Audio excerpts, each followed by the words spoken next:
Hey, what's up, guys? Welcome back to the Dojo podcast. My name is Darren Vega, and I am joined by two of my usual co hosts, Xander and Patrick. But we are also joined by a very special guest. Go ahead and introduce yourself. I'm Josie. I don't know what else to say at this There you point. go. Hi, Josie. How are you doing? How's your What are your hobbies? What do you like doing normally?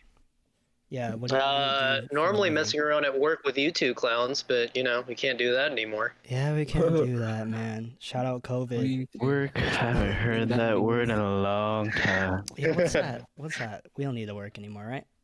But yeah. Not anymore. Government supporting me. Exactly. Government support. To introduce Josie, Xander and I met Josie at work. He is one of our former coworkers, and we have been close friends since then. We wanted to have him on the show for a while now because he loves a lot of things that we. Because he do won't at the stop Dojo bothering podcast. us. He won't stop That's bothering us about it. about the I last won't was stop part two. bothering him. But yeah, Josie is a huge gamer. He also loves movies. He loves everything Disney. We were just talking about Disney earlier before we were recording, and so much more. And we've had so many countless nerdy conversations with him. And the podcast is another excuse for us to do that and have maybe a heated debate about a game we're going to talk about today. But anyways, And I got road rage today, so let's go. Okay. Learn today. Let's go. Thank you, Josie, for coming and making time for us today. Anytime, Darren. Hell yeah, hell yeah. And this probably won't be the last time that you're going to be on the show. Depending on how this goes, Josie, this is your audition. Oh shit, man. All It's my right. interview. I wasn't dressed for this. I was right. dressed for it. Rather undressed for this. Oh, shit, we won't know. How'd you know? He said the camera was off. We invited him to this specific episode today because we are talking about a special game called The Last of Us Part 2. Not so special. So not so special. But I think it's a special game for, I think, the whole industry, the gaming industry, because the first game was so iconic. It's well regarded as one of the best games ever made, and it's because of its perfect story. And I would even say that it pushed the envelope in storytelling in games. I know we've had like good stories in games before, but at the time we didn't really have one that was as cinematic or as mature, as emotional. Rarely have we had a game that has kind of reached that same bar of quality. So now that we got the sequel and we waited 7 years for it and it's gotten delayed so many times, it's finally here and we're going to dissect it. So if you have not played or seen The Last of Us Part 2 You don't need to. Or Probably- red. or read it, you probably don't want to see this video yet because there's going to be tons of spoilers.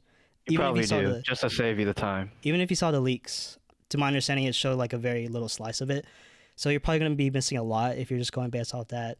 I recommend that you could experience it for yourself and kind of form your own thoughts on it, and feel free to share your opinion, your thoughts on it in the comments below when you come back. We're going to start our conversation today by letting everyone give their overall take on the game. Feel free to take your time. We're going to take turns. What did you love about it? What did you hate about it?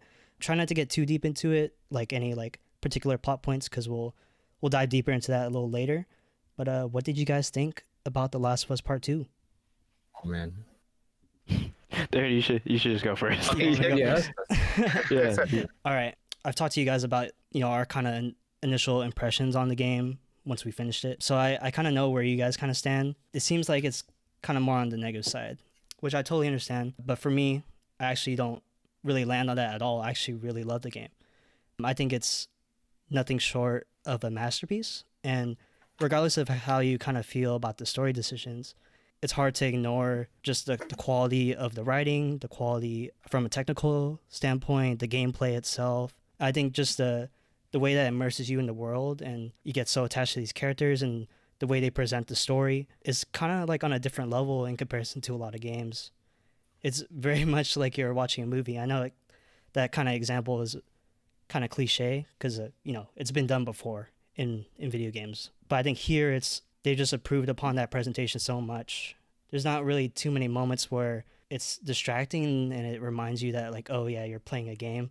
It all just feels like interconnected. Story-wise, I actually really enjoyed it. I do agree there's a lot of weak points. I don't think it's as good as the first story, but I do like how it kind of had like a unique take. I don't think it felt unnecessary.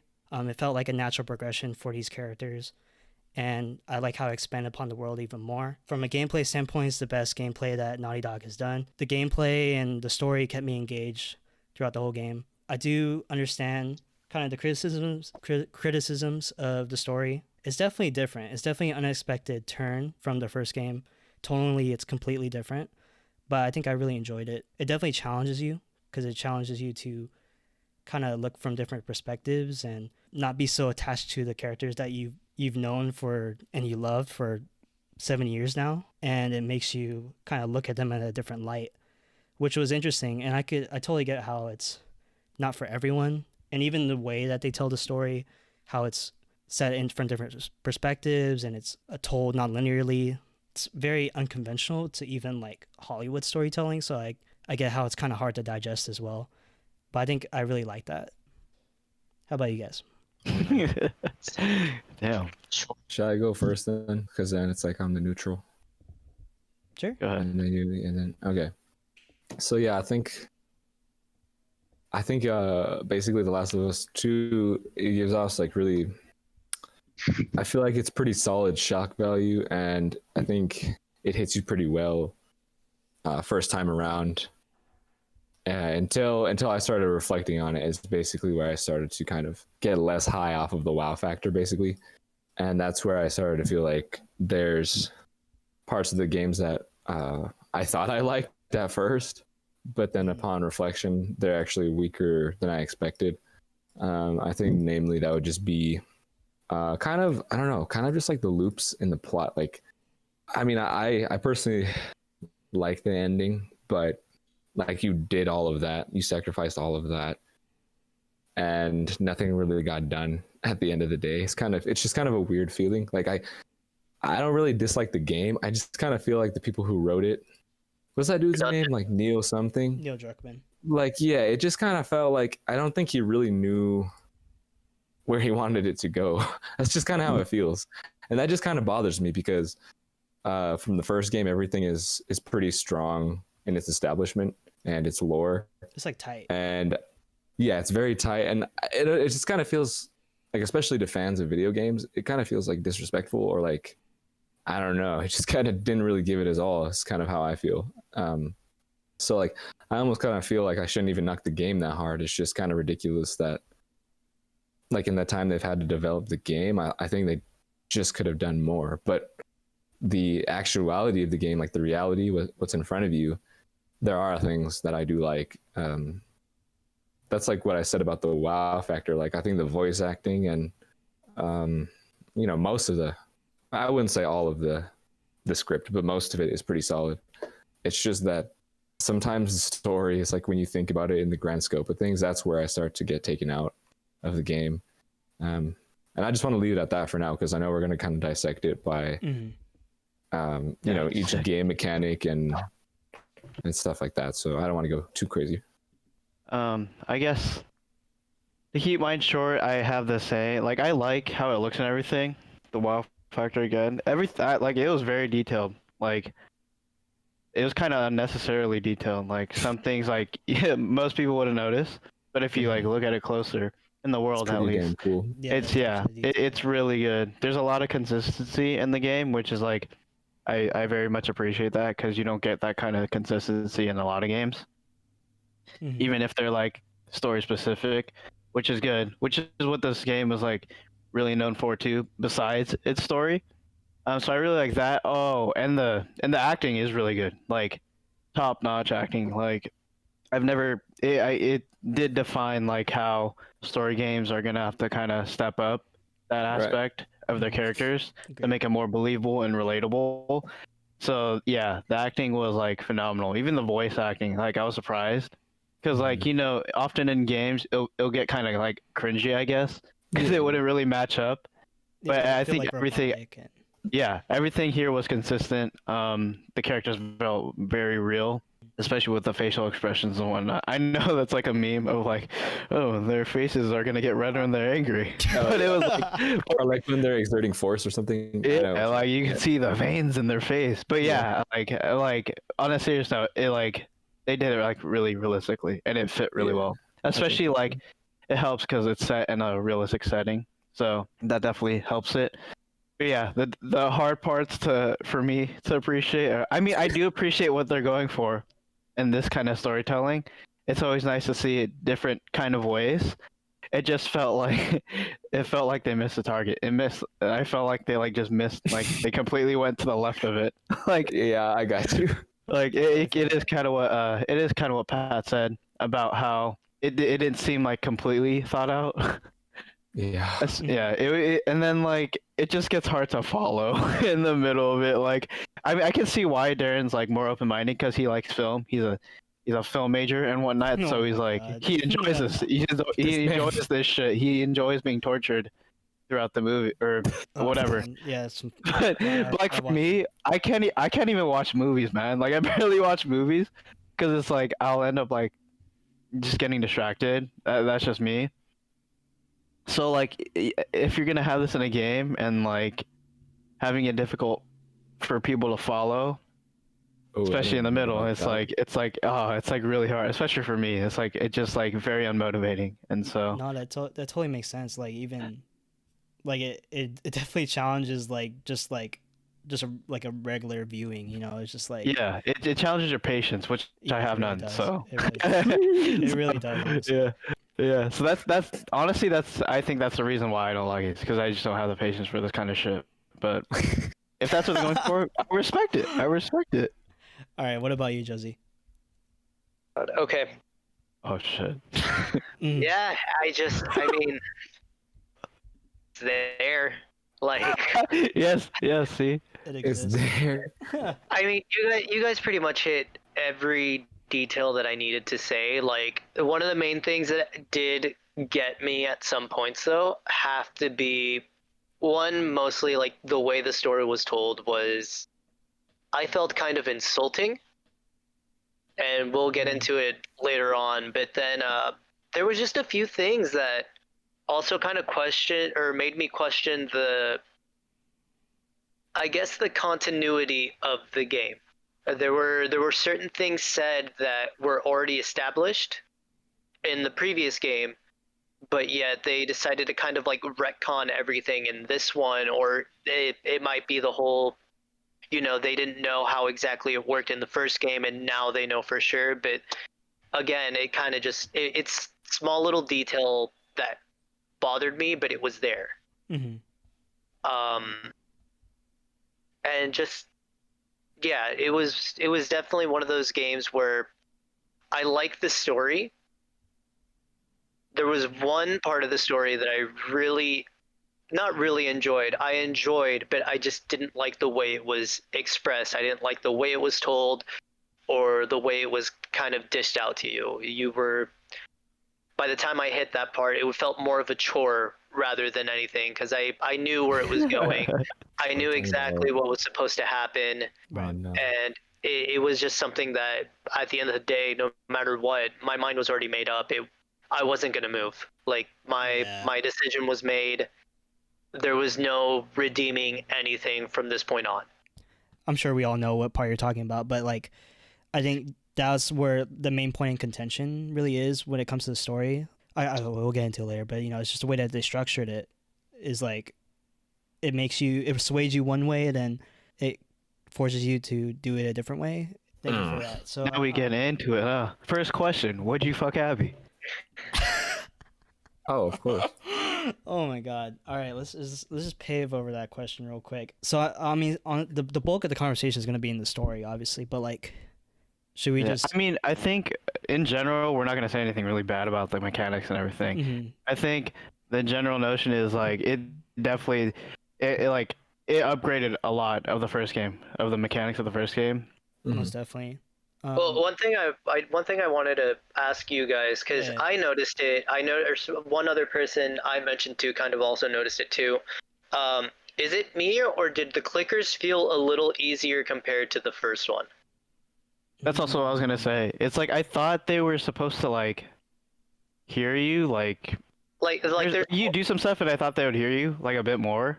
Yeah. Yeah, I got you. because But they're like a lot more oblivious for some reason. yeah, I mean, I liked it because I felt like in the first one, when you were face to face with a clicker, if you didn't have a shiv, you were pretty Yeah, much it was fucked. endgame. You're Yeah. fucked, yeah. That was it. And Yeah. I remember in the first one, there was points where it's just like, oh, you know, you're running into 2 or 3 clickers. It was like, okay, how am I supposed to do this? Yeah, exactly. They mentioned the boomer like a few times in the game, and I don't remember the boomer ever being that difficult. Yeah, I think they made it more tanky here. Yeah, it became more annoying. I felt like they definitely toned down the what am I looking for? Like the difficulty in the clicker, and kind of balanced it out with like the runners, the shamblers, with every Yeah, other everything else. there. The Because stalker. before I felt like you couldn't get really cornered by like a stalker or by a runner. Yeah. Yeah, I But got now with this one, it felt like everything was literally the same level of danger, if not. Once you hit the shambler going up, it was terrible. Mm. Yeah, I did notice that too, but I can see why, because obviously it kind of flipped how it was from the first game. Because like the first game, of course, like the zombies they are a lot more threatening than the humans. Excuse you, the infected, please. No, This isn't no. a I zombie knew you game. were gonna say Nope, that. I the knew- zombies, knew you were nope, gonna say nope. We don't use the Z word Nope. here. No, we're using it now in this game because that's what it felt like. But yeah, because in this one, the humans are a lot more challenging. A lot more challenging. Yeah. they are. Yeah, I It's just agree with better. that. I agree. Yeah, with it makes sense to where like they weighted differently this game, and it makes sense as to why, especially with like how you're in the middle of like pretty much like a war Yeah. and everything, and you can see how like the difference in tactics from the two sides like pretty clearly, which is Yeah. like that was I pretty thought was cool. pretty cool. Yeah. I agree. And then so I can see why they didn't put much like focus into the zombies this game. That's to touch on your question, Josie, I did jump back into the first game, and one thing I noticed about the gameplay is that, well, one, the levels are a lot smaller, and two, I feel like they just packed a bunch of zombies into the level. It didn't really feel like deliberately placed, at least in the beginning. got you. In the beginning parts that I played so far, it seemed like they were just packing a bunch of runners and a bunch of clickers. But here in 2, I think the level design is more thought out to where it is like paced out kind of perfectly, where you don't expect what's going to be there. Well, yeah, because in the first one you don't really have like a severe human threat up until Yeah, exactly. the halfway point with the cannibals. Yeah. Yeah. Yeah. Exactly. Yeah. And another thing too is I think it is easier to kill the clickers now because Ellie has a knife. In the first game, Yeah, you have to permanent craft one. the shiv, Yeah. just like you do with Abby. So I think it's easier in Ellie's side. But then when you transition to Abby's side, you don't get the shiv upgrade right away. So like whenever you do face a clicker, you kind of just have to avoid it. What was another part that kind of stood out to you about the gameplay? Like, was there another favorite aspect that you guys had? Or There was no grappling hook. we had a rope. Damn, dude. We had a rope. I mean, it wasn't as like shoved in my face as the grappling hook in Uncharted, man. That was Yeah. just Yeah, I think that like, was just another. I guess it definitely was shoved in your face in Uncharted. I think the rope here, like instead of the grappling rope, is like a rope as a puzzle aspect. I think it was done pretty well there. I just think it should have been used more, if anything. Like, it feels like they put so much detail into the physics and like the animations of the rope and stuff. Like, Yeah. you see how like they literally coil up the rope and it's like done properly. I Like, saw the way the you do it in tweet real from the life. guy who did it, and he was like talking about like how long that took him to. Yeah. And I was like, Damn, dude, I nobody, mean, like realize that, which is unfortunate. But and like, yeah, it's crazy that I don't know. They could have just used it in. I feel like with those physics and other dynamics too. Like it's all just throwing it through a chasm or like over something to like hook it right, and then you climb on it Right. or swing on it. But then I feel like there could have been other things with like pulling, or just like certain stuff like that. Yeah, that would. Or like it could have been used as a weapon, like as a trap. Like you could pull something off of a building and like it could crush people down below or something. But or a lasso. They should have hired you, man. or a lasso. Did you hear that? Oh, that's smart. I didn't really think of that. Those But yeah, that's examples. I mean, that's not really a knock on the game, but it's just like I said, bro, like when you get 7 years, like you really gotta push the envelope. Yeah. That's all. When you But get 7 years. Well, I mean, yeah. I kind of also have to give them the fact that they turned what was a linear game into open world linear. So Yeah, I got I you. do admire that, the fact that they took the 7 years to not half-ass the open worldness, but I mean, exploring downtown Seattle alone was, that was pretty interesting. lit. That was really cool. Yeah, I like that a Yeah. lot. But I like the aspect of like, because there's some stuff you'd find through exploring, like a holster or something, and then that just made me wonder, like, do you find this later, or like what if you skip that part over? You know what I mean? Yeah, the Yeah. bank one was the one that kind of caught my attention yeah. because I thought That like, was hey, there's a crazy. shotgun in here. I wonder how many people went Missed this it? entire game without checking these locations and missed that shotgun. Because Yeah, exactly. as much as I refuse to use the shotgun for like a good amount of the game because of what happened earlier in the game, Oh, like it came in handy after a while. Oh my Like, oh my God. god, It came I'm in at handy. max It did come in ammo, handy, and bro. this thing's just mobbing. Like it is mobbing it to be honest. I regret not using you, but at the same time, I'm not forgiving you. Like I know what you did. I know what And you he's did. never gonna play golf again. Yeah, I'm never playing. I've Oh never played my golf in God. general, but we're not playing that. I've never played it in general. Oh, goodness Josie, I wanted to gracious. ask you, did you play Uncharted Lost Legacy? I did not.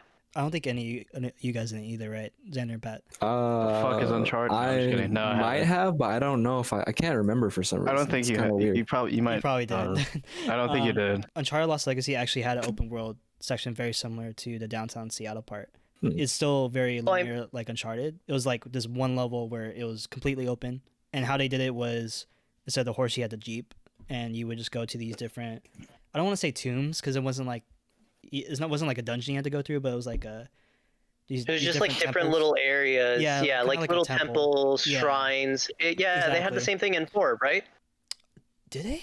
I don't remember. Yeah, because it was him, Sullivan, and his brother, and his yeah. brother makes that dumb joke about like a pirate with like a steering wheel on his crotch because it's driving his nuts, and I was like, oh my god, this game is God. stupid.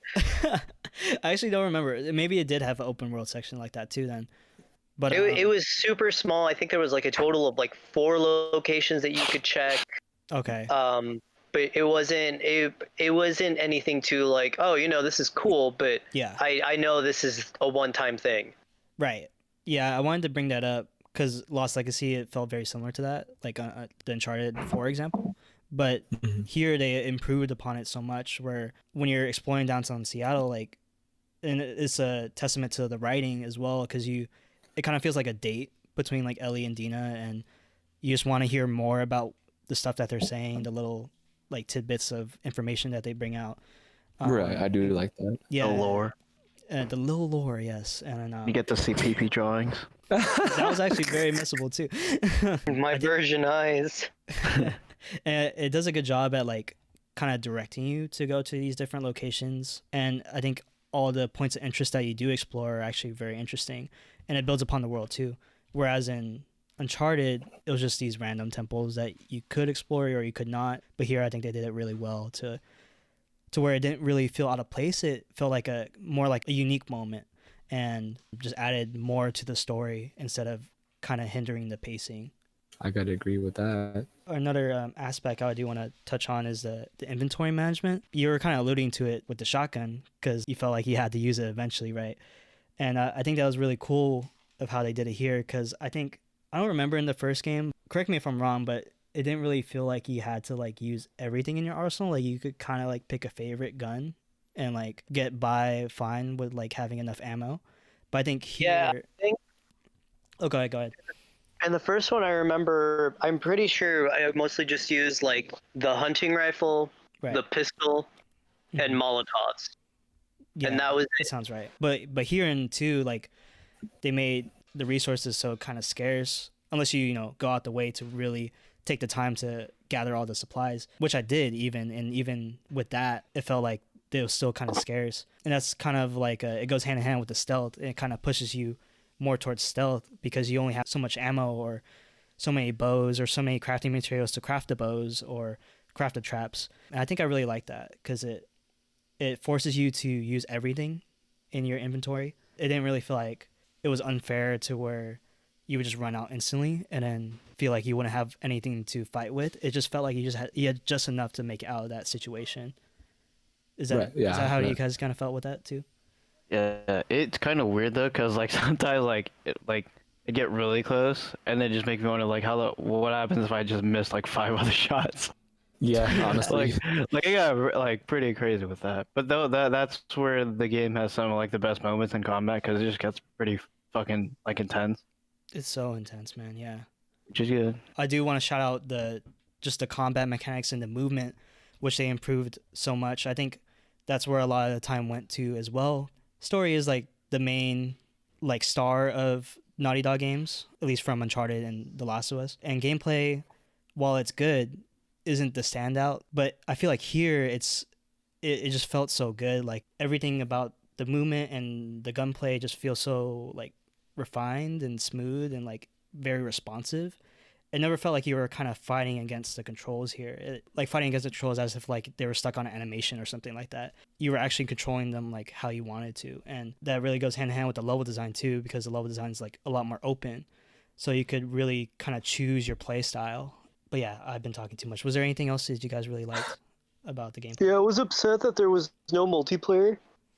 Oh, Are they working on that actually? That's Dude, pretty they're- sad. They're gonna need to work on a lot in order to bring people back. into yeah, this game. yeah. I was gonna say. Like, shit, Because they what? just had that. Last of Us 1 had multiplayer, and they also had a story DLC. So, Yeah. and with all their posts, especially when they made the announcement that Last of Us 2 wouldn't have a multiplayer, and their reasoning behind it, saying that they wanted to focus solely on the story and the environments of the single player gameplay. It's kind of a sticky situation now for the fact that the majority of the people didn't like the story. Mhm. So it's just one of those things where they're in a rock and a hard place. Didn't they like say they're not doing any DLC though, like story DLC? Yeah, I- they confirmed that actually. Yeah, but again, like Rough. if anything, if it's this bad, they can easily just go like, "Hey, I'm sure we can figure something out." But yeah, going back to the multiplayer thing, I think that would be really cool, especially with how much work they put into the combat. I think there's a lot of potential there, especially with how fun the first game's multiplayer was, and even Uncharted 4's multiplayer was actually really good too. Especially this, because you have different groups of people in this one. That too. Like Yeah. it's Yeah, like that's hella defined. cool. Like you could easily like throw in like a scenario like that, but it's all like what we wish we could have, but whatever. Yeah, so who knows? I mean, maybe they could add it later, but all right. Anything else you want to add about the gameplay, or should we move on to story? No, let's move on to the fun part. I'm tired of this shit. All right, let's get it. We've been edging. We have been. All right, Darren, what did you like so much about the story? Oh no, hold up. We'll go into. We'll just. I think I'll structure it to like kind of how. Oh, great. He wants to go Structured by, like- chronologically. Well, not like a fucking recap like we did, like we always. oh do, but- my gosh, Oh no. my god. But I kind of structure it to where like we touch on kind of the big events, the plot, and kind of see your guys' take on it. You can see that there's a bunch of questions here, so I think we'll just do it off that kind of go from there and see where it takes us. But Okay, yeah. I think we'll All right, start. whatever you say, sir. We'll start with the big moment in the very beginning. Hold on. Whoa. What's up? Let me get ready. Let me get ready. He's sitting up now. Let me It's know okay. when I you're was ready. laying down too. Let me know. I'm ready. All right. 2 words. Did you like going golfing? Golf club.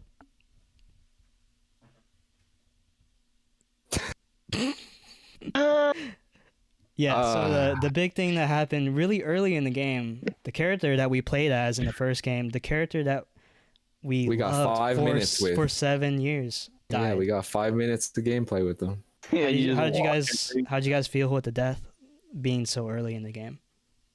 Well, Okay, go ahead. since this was spoiled for me, like when the first wave of spoilers Yeah, came haha. out The leaks, man. because of a Uh-huh. stupid meme. Shout out Taylor. So, yeah, shout out to Taylor.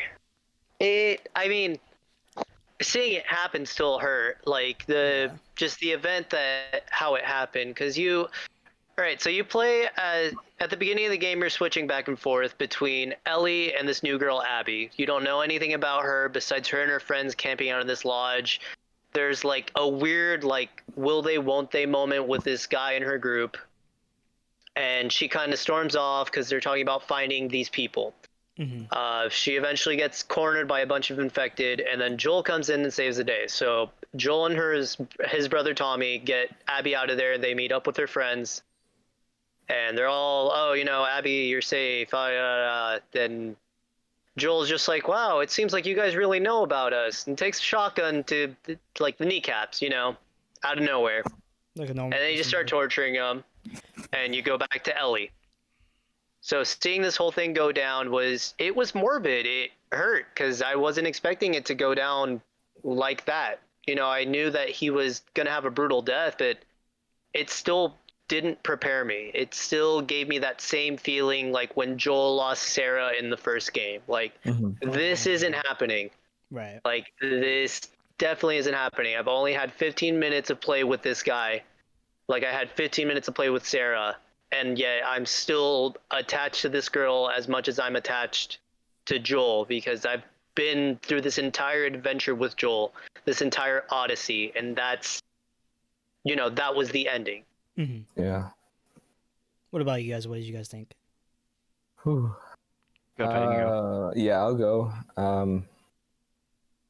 I think it's kind of surprising, like I said, when you see it firsthand, whether you're playing or watching someone play, it's still pretty crazy considering, even with the leaks and, all that commotion going on, like when you actually see it, it's pretty brutal. Right.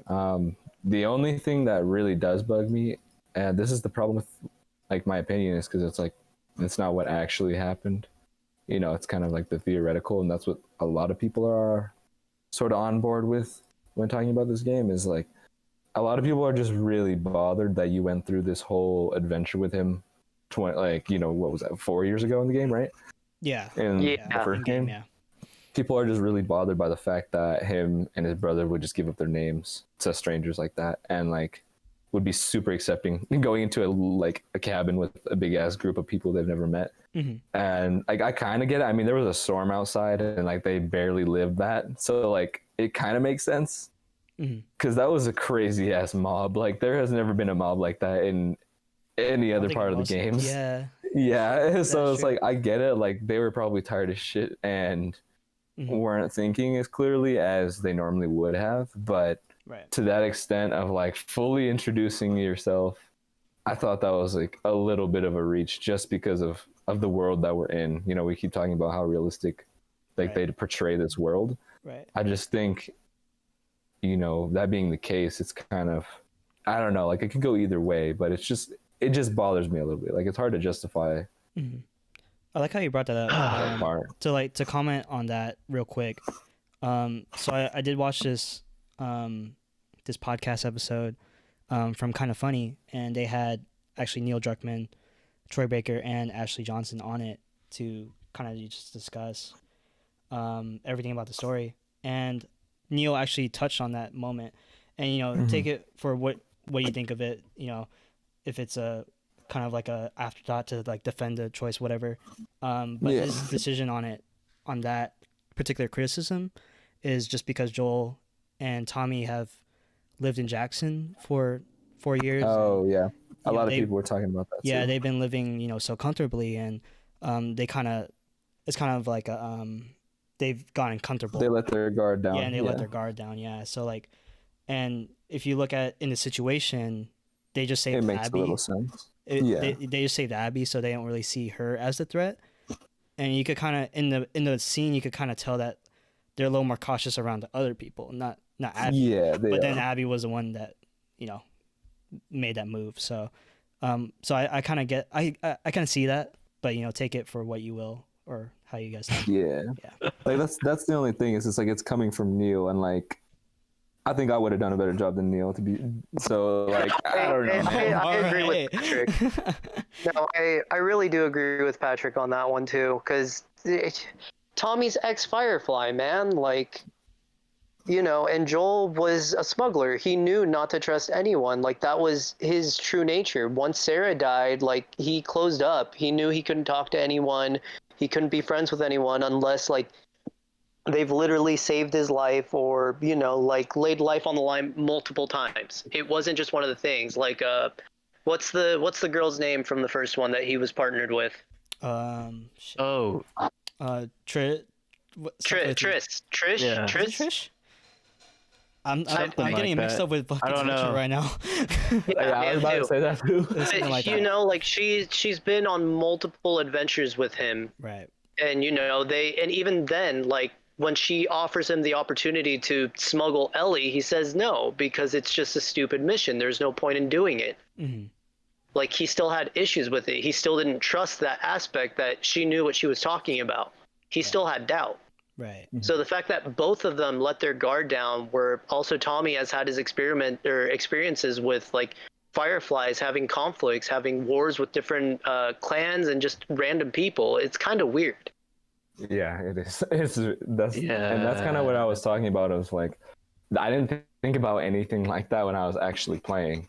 But then, like, when I look back, I'm like, bro, what? I'm like, how is this in there? but why does this make sense? Uh, But yeah, I that's what get makes it. sense. yeah, it makes sense. But like I said, I don't want to knock things that are not actually in the game. You know what I mean? Like, that's kind of Yeah, it's okay. I'll That's do it like- for you. okay. There you go. Yeah, so I'm gonna knock it before Darren likes it or whatever. Okay, anyways, Go ahead. this is what ruined it for me. I mean, like, there was no problem. Like, I would have had no problem with Joel dying in the beginning because I just assumed that this whole time. Like, obviously, it would happen we knew since it we're was gonna gonna be focus on early Ellie more. story. Yeah. Yeah, something was gonna just like happen to like take Joel out of the mix Yeah. essentially. As far as like being part of like the main focus of the game. So I get it. Like, it's fine. If you're gonna kill him off in the beginning, go ahead, do it. And Make it then they did brutal. it well. Like, yeah, make it brutal like they did. But god damn it, why the fuck are you gonna make him save the person who's gonna kill him and then the person who gets saved? It's like I just don't understand where Oh, it like felt the kinda logic. convenient. Yeah, it just Yeah, felt too yeah. good. Like, okay, so like that whole like introduction of like them giving their names and everything. Like, Mhm. I feel bad for whatever Joel they encountered before him because they probably got fucked up too. Because there They was probably no marked like, them. there was no like, they didn't try to interrogate him a bit more, like being slick about it, or like try to like get more information out of him to like Right, confirm that right. this is the Joel and everything. Mhm. She just straight up shot him in the fucking knee. And it's like what the fuck, you just got saved and everything, you know what I mean? There was no like second, and this is what like ruined Abby's character for me like initially because there's like no second thought about it. She was introduced as a character who just like she had one goal of like trying to kill this guy. Vengeance. And then in yeah. the beginning, you're not giving any context about her either. So of course, it's gonna like set up that kind of whole scenario of like, oh, she's gonna like, she's a shitty character Mhm. who like doesn't really care. So it's like it's really hard for me to get behind her character starting from that point on, and everything. So like, yeah, that's what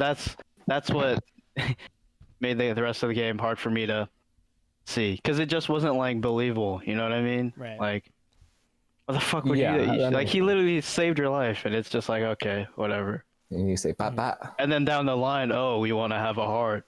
Yeah, sure, really. Yeah, you're right, bro. Like, dude, like I was like, okay, good. Like, yeah, good luck trying to climb that hill, but it's whatever. It's whatever. I got you on that. I think I was listening to Angry Joe talk about it too, and it was funny because he was roasting. He was saying he could have come up with a better plot in 5 minutes, and he did.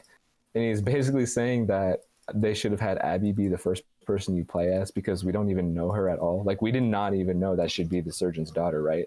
Exactly right. From the first Right. game. Even the way when you do play her for the first, like, before everything goes down, it set her up as like she was on a mission and everything. Like, she left Right. on her own to do this.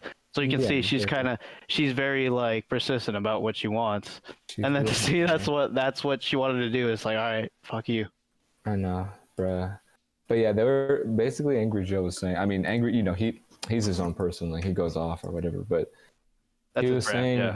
that what could have been like a really good choice for the story, and honestly wouldn't have tailed away too far from what is actually the game, is like kind of making it where like eventually Abby and Ellie like kind of meet without Joel in the context yet, and like they actually get in like maybe a similar situation to the extreme horde that we saw, and it's them two actually like trying to fend off and like basically survive that night, or whatever the scenario would be. And I just found that kind of interesting because it's like it would have been like they start growing this bond that's kind of more, I mean, it's obviously not going to be as close as Joel and Ellie, but it's like a similar bond in terms of, at this moment in time we need to have each other's backs just because of survival. Right. And then like at some point in the story it would be kind of like a backstab. Yeah. And I thought that was really interesting. Obviously like we can't just make that the game, but like it would have basically told the same story but just twisted it. And I think it would have made it more dramatic. But like you were saying, Darren, it's very unconventional even compared to like the way movies are filmed. So I mean, I don't really know if that's their intention, like if they were trying to be bougie like that, because I don't really feel like it was, but it is what happened. Right. And like you said, we just got to take it for what it is, even if it's not really as exquisite as it could have been. Yeah. Yeah. I think that would have been very interesting. I'm not sure how the audience would have reacted to it. Like, it would be kind of a downer. That's fine. I mean, like, this is all hypothetical. I could care less about his fucking thing. About Angry Joe? I don't. Yeah, like we can say like so many like theoretical. So many of course things. It's gonna happen, but I try not to think about that too much because it's just like. I bring it up because like it kind of ties into why maybe this is like kind of the decision that they made to do it this way. But I feel like if you try to tell the same story, but starting with Abby, like you build that relationship with Abby, but starting with Ellie's, I think this is kind of the theme of the story itself is like you kind of have this kind of narrow view, but then the game challenges you when it switches perspectives to. I think it's a theme of like just like, how am I trying to say this? It's like, no, I get it. You're like, trying to say like the way it was delivered, it works better because of the order that it's in. Whereas if Abby's in the front, you don't feel that. It would muddle the message. Yeah. Yeah, you don't feel the tug as much. Yeah, exactly. Yeah. Right, Ryan. I just want to shout out what you just said. Yeah. It took me a minute. But I think that's why they did it that way. And I agree with that part because that part definitely makes sense. It's just all right, no more hypotheticals. But yeah, I think okay, but to get back to Joel's death, I think it was definitely very unexpected, and I was lucky enough to not see the leak. I think same. To my knowledge, that was the only thing that was leaked, right? Was there anything else? Do you know? No, the entire thing was leaked. The entire thing? It's just the way that it was, relayed. Obviously, a lot of people didn't agree with the whole like strong female lead, and in this point, okay. Abby being literally like pulled into question, was she a man or was she a girl? For the fact that like she was really muscular. Because every time someone would mention it to me, they would be like, oh, how are you going to support the strong feminist movement that they're trying to implement in the game? I was like, dude, I don't want to know anything about the game until I play it myself, Yeah, for sure. If there's a strong feminist movement, well, duh, Ellie's the main character of the game. Like, I could care less about that. Like, I thought she was badass in the first one. I didn't know that there was going to be like a new character that you played as that was literally a strong female lead. Yeah. They also kept talking about how they felt that the tranny situation was shoehorned in, which I didn't have an issue with that. I disagree. Yeah. For the fact that it was a religious cult and it made sense. But it was from what I heard a lot of people talking about, it was mostly just like they kind of worked it into a way that like this game is bad because too much feminism. Stupid. That's stupid. Yeah. That's just I don't know if many of the leaks were all like that. or if they all went off one source. Mm. I'm pretty sure just many people, we know how toxic the gaming community is. We know how Yeah. toxic the internet is in general. So I'm assuming they took the original leak, which was, essentially saying everything, how it all goes down, how the story plays out, and just warped into something just full of hate, full of discrimination, and just a way to steer people away from going down that rabbit hole. Oh my god, that's really frustrating.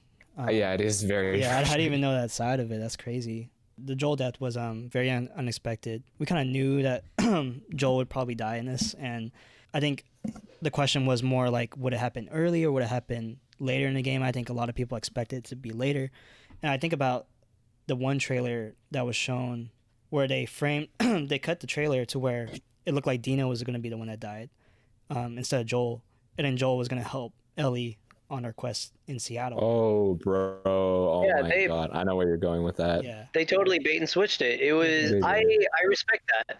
I respect it too. And I mean, I think I agree with this more. Like, I feel like if Dina died, like her character would have meant nothing. It just would have.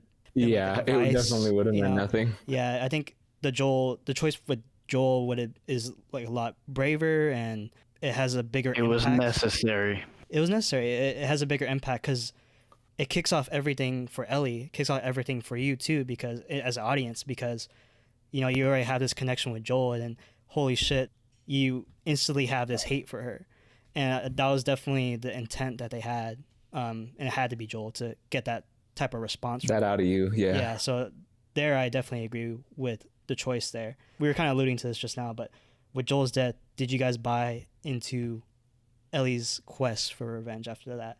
And absolutely. Yeah. Yes. Yeah, Ellie's quest of revenge. I see her side. I agree with it. All right. Yeah, I think that makes sense. Let me throw But this I would too. say. Oh, go ahead. Yeah, I was gonna say that. I think obviously, like in the very beginning, a lot of people would want to feel that sense of vengeance. It's just that as the game gets more muddled and muddled and muddled, like I'm kind of surprised that she even goes for Abby again. Yeah, just because of how much she already lost. Yeah, that was the Oh my God. That's the point, right? Yeah, and I'm just kind of like, all right, you go ahead. Josie. So what I noticed, especially with the first one, like the story was predictable. Yeah. Like the story wasn't anything super impressive, spectacular, or anything like that. It's a story that's been done before. What was impressive about it was the way that it was told, the journey, the immersion, the fact that you see Joel and Ellie building this relationship, Ellie having trust issues because she's literally just being pawned off to anyone and everyone to try to get her, to wherever she needs to go to get her cure. And then Joel, just the person who's lost everything, that doesn't feel that he can ever regain it. And so when you're met with that final mission in the first game, where you have to save Ellie because she can't die, he can't lose another daughter, you feel that pain.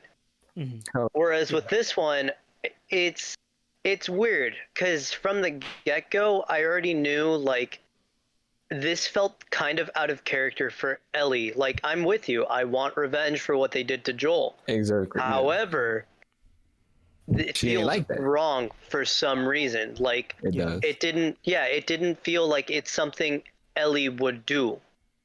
Yeah, I got you. I agree. So even before the first kill that you get from Abby's team at the TV station, you kind of just sit there this already feels wrong. I'm still gonna fucking do it because fuck these people. Yeah. But it felt wrong. It felt super out of character. Mm-hmm. And then we like Patrick said, it got muddled. They literally fumbled the entire character development for her. We're still pushing with this, but she's having doubts. But we're still going to keep pushing with this. Agreed. Mm-hmm. And then she kills a pregnant lady. Yeah, which was, that would really be anyone's wake up call. Come back down to reality. What the fuck have I just done? Right. But I'm gonna keep going for it anyways. Yeah. I was You literally had this entire thing all planned out, but it didn't develop into anything. Right. Yeah, I got you on that. So I'm glad that you brought that up because I agree. What I was gonna ask just now is like, how do you feel about it as these different factors come in with like Dina being pregnant and the constant cycle of like just killing, and like, is it really worth it? And I think that's definitely the intent of that story. Do you guys kind of see that side of it as a knock towards it? Like, do you kind of wish there was like, what did you kind of wish there for Ellie's side on that? I wished for a bit more motivation. Because like Josie said, it's like it's out of character for Ellie. Mm-hmm. Mm-hmm. It's even like I think her friends coming along too. It's like it doesn't really make sense there. Like I get it, friendship and everything, yay. No, I get it for Dina and oh well, Josie. yeah. And But Tommy. but even then, like after they try to parallel it, it kind of just killed it for me. So I was like, oh, okay. That's the exact message that they're trying to pull from it. Because even as you're doing it, you're like you guys said, like you're kind of like questioning it too, and I think that's the point. Like it's questioning this cycle of violence and like, was this really worth it? And in and in the end, she loses everything as she does it again. And I think that's like the message that's going for. So I don't see that as a knock. I actually see that like they achieved what they were going for there. That's why I asked if you kind of bought for it. It's like, yeah, I did. I think at first, and then as it gets muddled, like you said, yeah. Yeah, like I do buy it, but I think it's also like it's kind of just like there's been so many forms of media that have like shown this kind of like vengeance plot, and like there has been a lot of media that does it better, to be honest. Like, I'm not saying that it doesn't fit in a video game. Like it could fit in a video game. It's just that, like, I don't know. Just at the same time, I think, like, I think if they were gonna do that, like, they should have had a better way of like making you feel that intent, because that's the problem. Is I don't think enough people are actually gonna feel that, just because, like I said, so many people have experienced these vengeance plots.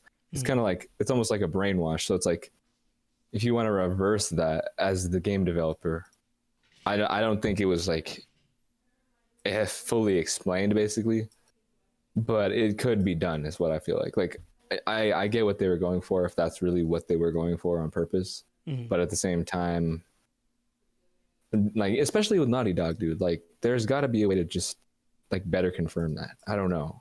No, I was gonna add too. It's like, it's just like the reason why it's like I'm so annoyed with this game. It's like I don't even necessarily know why I'm annoyed with it. Like I feel like a lot of it is there, if you know what I mean. Like yeah, like I just don't know, dude. It's just like a lot of it's there, and I get it. And I can see why. It's just I don't know. Like I think I don't know what's missing. It's like it's just so fucking annoying. I think what you're trying to aim at is like the execution of it. I think that's yeah. what you're trying to. I think that's kind of. It's kind of like everything played out too conveniently.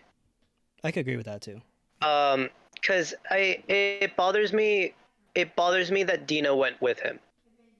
It bothers me Tommy left without Ellie when he knew. I know. When he knew. Yeah, that was another like thing that was like. He knew Ellie's plot to literally slaughter all of them. Tommy knows who trained Ellie. Like his brother, a man who he knows can literally take out a militia by himself if he wanted to. Even Tommy trained Ellie. So the fact that he left by himself just really irked me. Dina bothered me because I felt Dina and Jesse bothered me for the fact that we didn't get the connection with them that they tried shoving in our face. No, that's what I was kind of like. Yeah, that's what I was kind of like talking about like a bit earlier, when I was talking about like them going along with her. Like I get it and everything, except like I think this is where the game also like it's kind of like anyone would have a struggle with it. It's like the main part of it happens in a span of 3 days. You know what I mean? Mhm. Oh yeah. So it's like you're restricted a bit more right there, and that's where like the journey gets weird. It's like the Last of Us is known as a game like you're on a journey and everything, and this time it's kind of different. You're still like taking on a journey, like even with like the little lore things, like the optional like dialogue you can listen to. Mhm. You can see it right there, but it's just like I just felt very restricted when when the main kind of thing like of development happens in like a span of 3 days. Right. Yeah, I could get that, and that's interesting because I don't think a lot of people even talked about that Mhm. in reviews or just anywhere. And it was funny because I was talking to Darren one time. I read an article that said the original game was going to be 5 days, Oh yeah. and then I was kind of like, Imagine. I wonder what would happen. Like, I don't know if it would even help actually, because I think it would. you know, Yeah. 'cause Yeah. it's already so long. And I was like, yeah, exactly. Because like it feels so long in 3 days, but then that's where the first Last of Us like really works. It happens like it's a journey that happens over a long time. yeah, But like in I like sections that. of like that period of time. I really like that form. Like because it helps like I guess it helps like kind of give you a breather too. And I guess with this one, the breathers were like the flashbacks and everything. Oh, by the way, the flashbacks were really fucking good. I really like the Yeah. flashbacks. They're amazing. Yeah. Like they were really fucking good. They're amazing. Like that's where I got the most emotional. Me But like too, even man. then, like whenever you came back to it, it's like you kind of get snapped back into reality, which is obviously duh. But Yeah. like That it's was the like point too, yeah. yeah, it's like you're putting it back into that same like kind of weird context where it's like it's this journey that's played out to be long, but it's in reality short because it's like 3 days. You know what I mean? Right. That's trippy. I'm glad you brought that up because like that's where structurally and like pacing, that's kind of where the faults of the story lie for me. Usually how they drag out the gameplay section or the different scenarios that you go to within those 3 days is because you're trying to get from point A to point B, but then there's this door that is locked.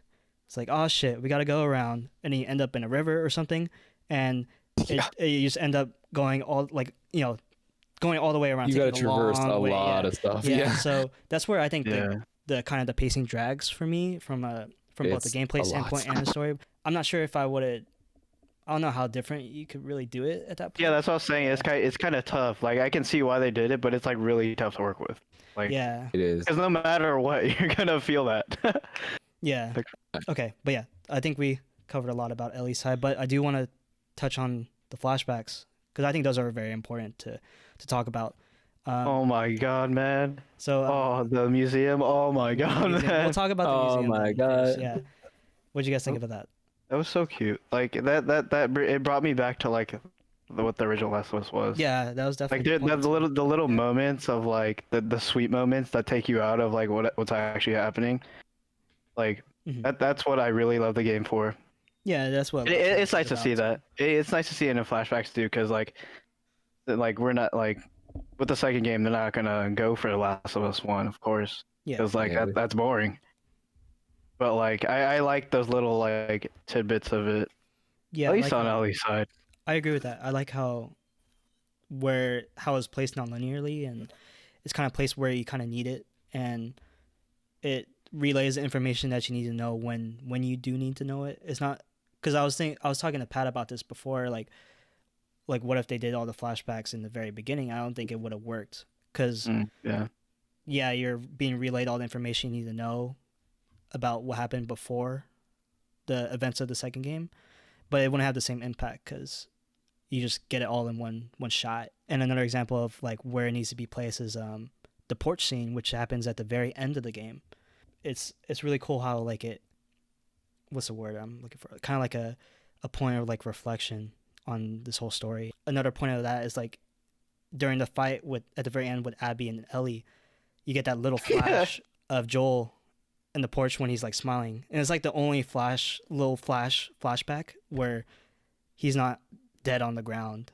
It's like a kind of a moment of Ellie like having like a good moment, a good memory of Joel. I like that because it kind of ends up being like a realization for Ellie Yeah. at the very end. That's why I like the nonlinear placement of Yeah, the flashbacks. because in that cutscene, it's her realizing that she needs to forgive Joel, and like it's kind of like, Mhm. and this is where she Forgive that. realized that revenge isn't gonna fix it. So it's like, Exactly. Yeah. yeah, Exactly. I get what you're saying. I get what you're saying. It's Yes, cool. sir. Also, oh fuck, what the fuck was I gonna say? Oh, shit, Never I'm mind. sorry. Never mind. It's gone. You It's can gone. continue. No. Yeah, it's gone. I'm not gonna try. It'll come Yeah. back later. But yeah, I'm glad that they had those flashbacks there because you definitely needed that. That, like you said Oh, earlier. I remember. Go ahead. I remember. I like how like you said about the whole like where the flashbacks were laid out. That's probably where it tells like the story best because that's how you see the rift kind of form between Joel and Ellie, Hmm. and it makes it because in the beginning it's like you get like that awkward like kind of like Ellie has like a like Yeah. she's mad at Joel for something, but you don't know. You don't Like know, it's yeah. that awkwardness, but I like how it reveals it throughout like flashbacks and as you go along in her journey, it makes Yeah. sense. It ultimately makes it more interesting in the viewing experience. Yeah, it does. That's where like I can like that's what got me like back into like getting along with the story and how everything's going down. Right. Mhm. Yeah. What I was gonna say is they definitely needed the flashbacks in the story, not only to tell what happened in between, but just to give us, like you said, Xander, to give us that moment of levity, but also to because the game is so totally different from the first game, like they kind of needed something that brings us back to what we remember from the first game, which in the museum scene is a great example of that. Yeah. Was it Josie's turn? Go ahead. Oh yeah. Sorry. Ooh, let's do this. So I like the idea of the flashbacks. I don't like what happened with them. Elaborate. In the sense that we're going through this entire adventure thinking that Ellie was upset with Joel this entire time because of something that happened at a party. So she's obviously, to me, it felt like, okay, I'm fueled with revenge, not only because they killed my father, but because we ended on a bad argument and I couldn't forgive him. Yeah. So we're going through this entire thing, and slowly but surely, the main thing that was eating at me as well was the fact that, like, Joel never told Ellie what he did, which was kill the Fireflies to save her from them not killing her to find the cure. Mm-hmm.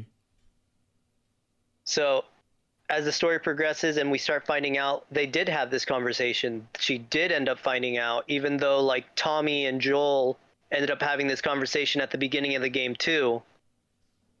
Kind of just, I felt, I don't know, lied to. I don't want to say lied to, but it just felt like dirty. Like this wasn't helping character development in any way or helping to drive the story. Mm. Because I knew there was going to be some sort of catch at the end, which the catch was at the end, she forgave him, or not forgave him, but said she's willing to try to forgive him. Yeah. Which is just kind of weird that, we're going through this entire adventure now only fueled by like the anger of rage because they took him away and not the other motives behind it, which I felt would have helped a lot more in the character development side and push that whole, this is out of character for Ellie, but we can understand why, because there's something Joel never ended up telling her. Mm. Yeah, that's what I talked about this with Darren too. It's like I would rather like I'm glad at least like Joel ended up telling her. Like I knew like I would assume like along with Joel's death too, like she would like find out either way, because like Glad it's it just one of was- the yeah like yeah. either way it was like you would find It'll out. happen. It's not it's something that can't be hidden forever. Like if they hid that forever in the game, I wouldn't like it.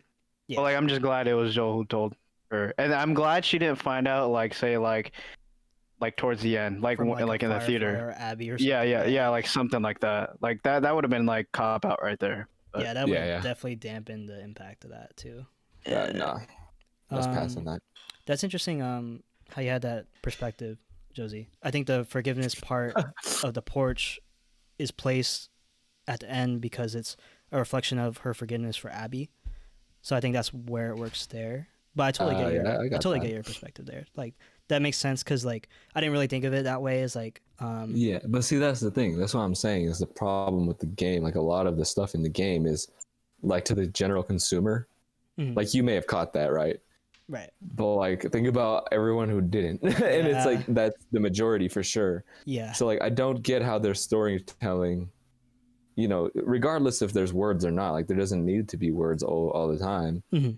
But like just the way things are portrayed, it just gives you the wrong sense It's kind of at the mixed wrong time. messaging. Yeah. Yeah, and like It that's, was, they definitely, and I mentioned this to Darren, they definitely tried going with the symbolistic approach anytime they could have, compared to the first game where it was literally night and day. Like, Yeah. It was. you, like, okay, was this right for them to do? Was this wrong for them to do? Like, should Ellie have not done this? Should Ellie have not done that? Did Joel make the right choice, saving Ellie or leaving her to be able to have the chance to find a cure? Like, there was no symbol. Like, if there was symbolism, it was very obvious where you could like Yeah. see it, Definitely. but it wasn't all over the place compared to this one. This one, I felt they kind of overdid it, because they tried telling a better story, which didn't really pan out as well. Right. Yeah, I get that. I totally get that. I mean, it's definitely challenging. Like just the way that they structured the story altogether is just challenging. Definitely, I could see why it's difficult to consume because like it's like, it's just not conventional at all. It's not ideal. It's not conventional. Yeah, because this was definitely like sourced to like a specific audience, if that makes sense. Yeah. Because like Patrick said, not everyone's gonna pick up. Kind of the people. Kinda. I would say just people that can distinguish being able to like critically analyze anything, which let's face it, common sense isn't that common nowadays anymore. So like Patrick said, it just doesn't work in that sense because, you know, not everyone can pick it up. Yeah, that totally makes sense. It makes me think of just like Hollywood, like blockbusters versus like art house independent films or whatever, you know, like here, like The Last of Us has such a wide audience and it broke into the mainstream. And then here with the sequel, they're trying something that's like an art house film, like similar in that type of storytelling and themes that they're getting at. So I could see why there's like kind of this clash between the audience reaction and the intent. All right, any more thoughts on Ellie's half? Even though we've been going. No, I'm waiting for Abby's half. All right, it's time for the big boom. The big boom. This is where. So how did you guys feel about the character switch? Go ahead, Josie. Yo, dude. Oh my god.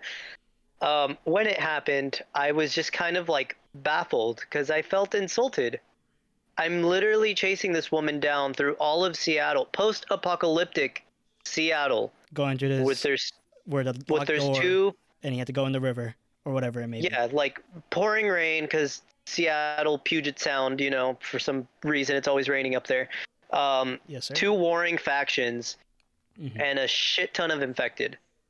And then lo and behold, I keep thinking I'm almost there, but the bitch ends up coming to me. Like, that's interesting. You're face to face with her after everything that happened. No, please. It's me you want. Don't kill them. I'm sorry. Please. Like, whoa, hold on. No. You're apologizing now. What's happening? So you're at this climax, this great point, all for it to just turn around.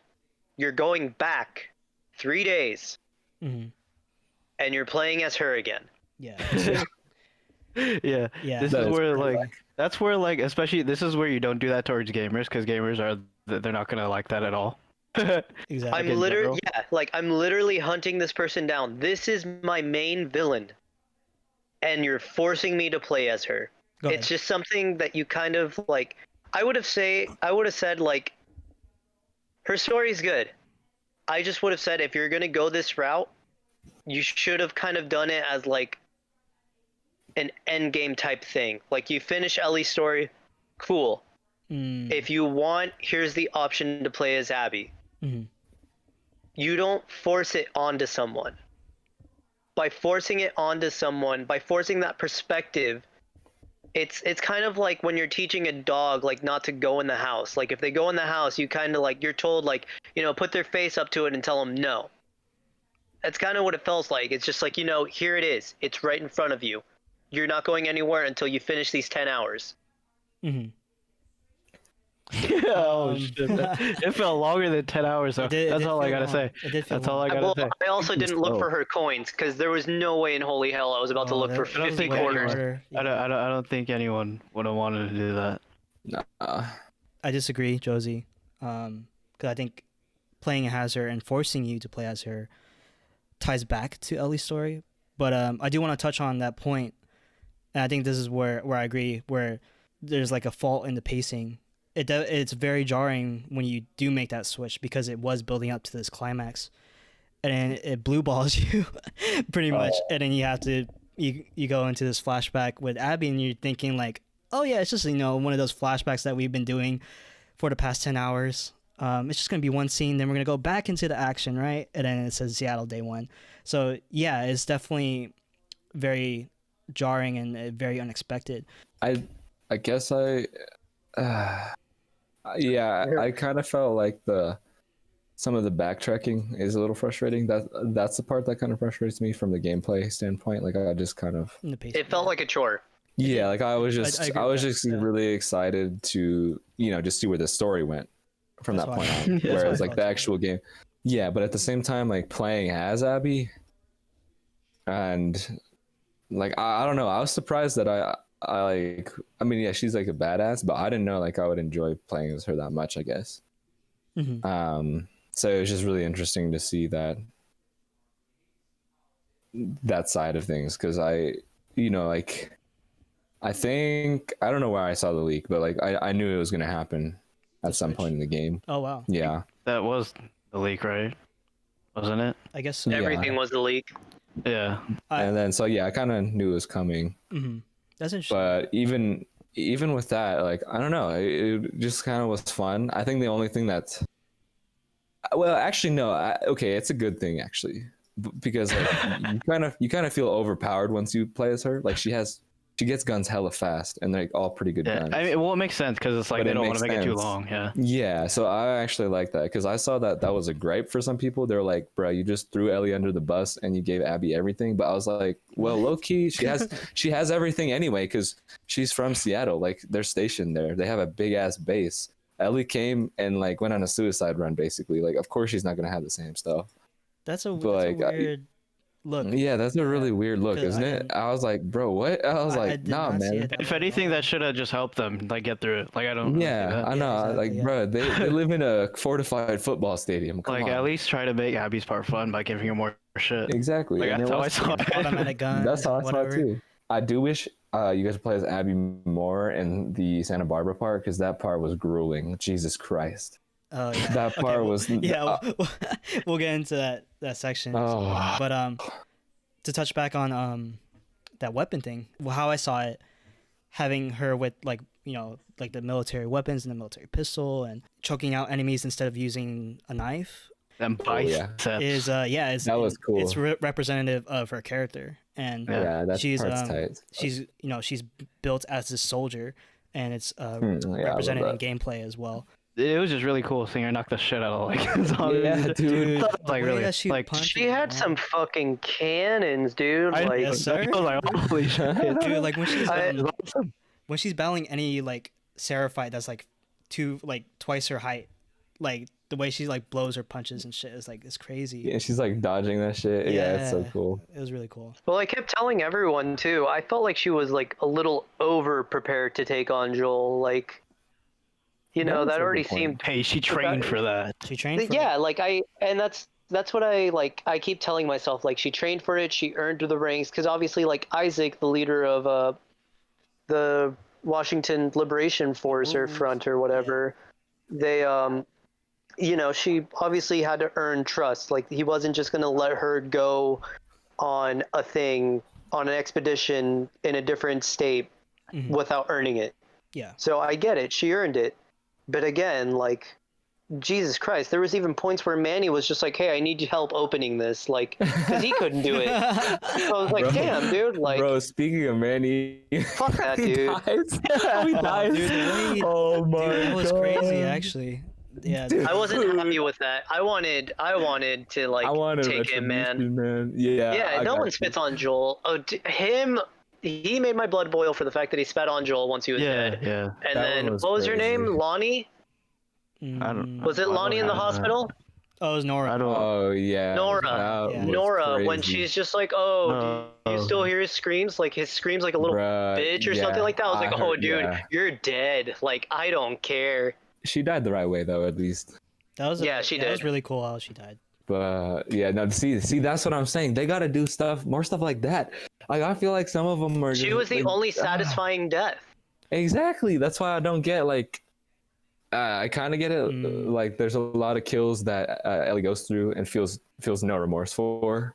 Yeah. So like, I think they should have just added the remorse in more, and then they could have come up with even more creative deaths for all these people that she was going after. No, like, that's exactly what I told Darren. It's like yeah, they could have done more like after that. Like I felt like Nora's death was like definitely like shit. Like you see Pretty like creative. yeah you see what they're going for now. But then after that it's like oh shit.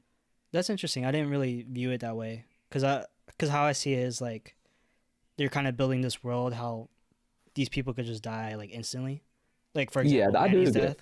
I get that. Yeah. Kind of the tone that they're going for. I guess Nora was just more the creative standout to me. Yeah, I think it would have been cool just to at least have one more. That's all.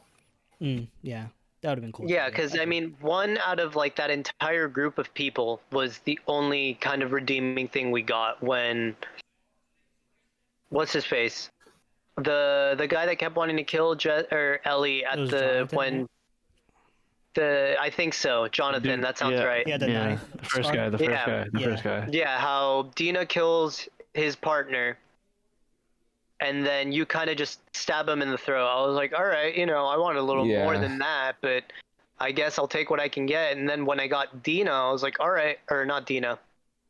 Yeah, he killed Dina. Yeah, right. Fuck that bitch. What's her face? I already forgot her name. Nora.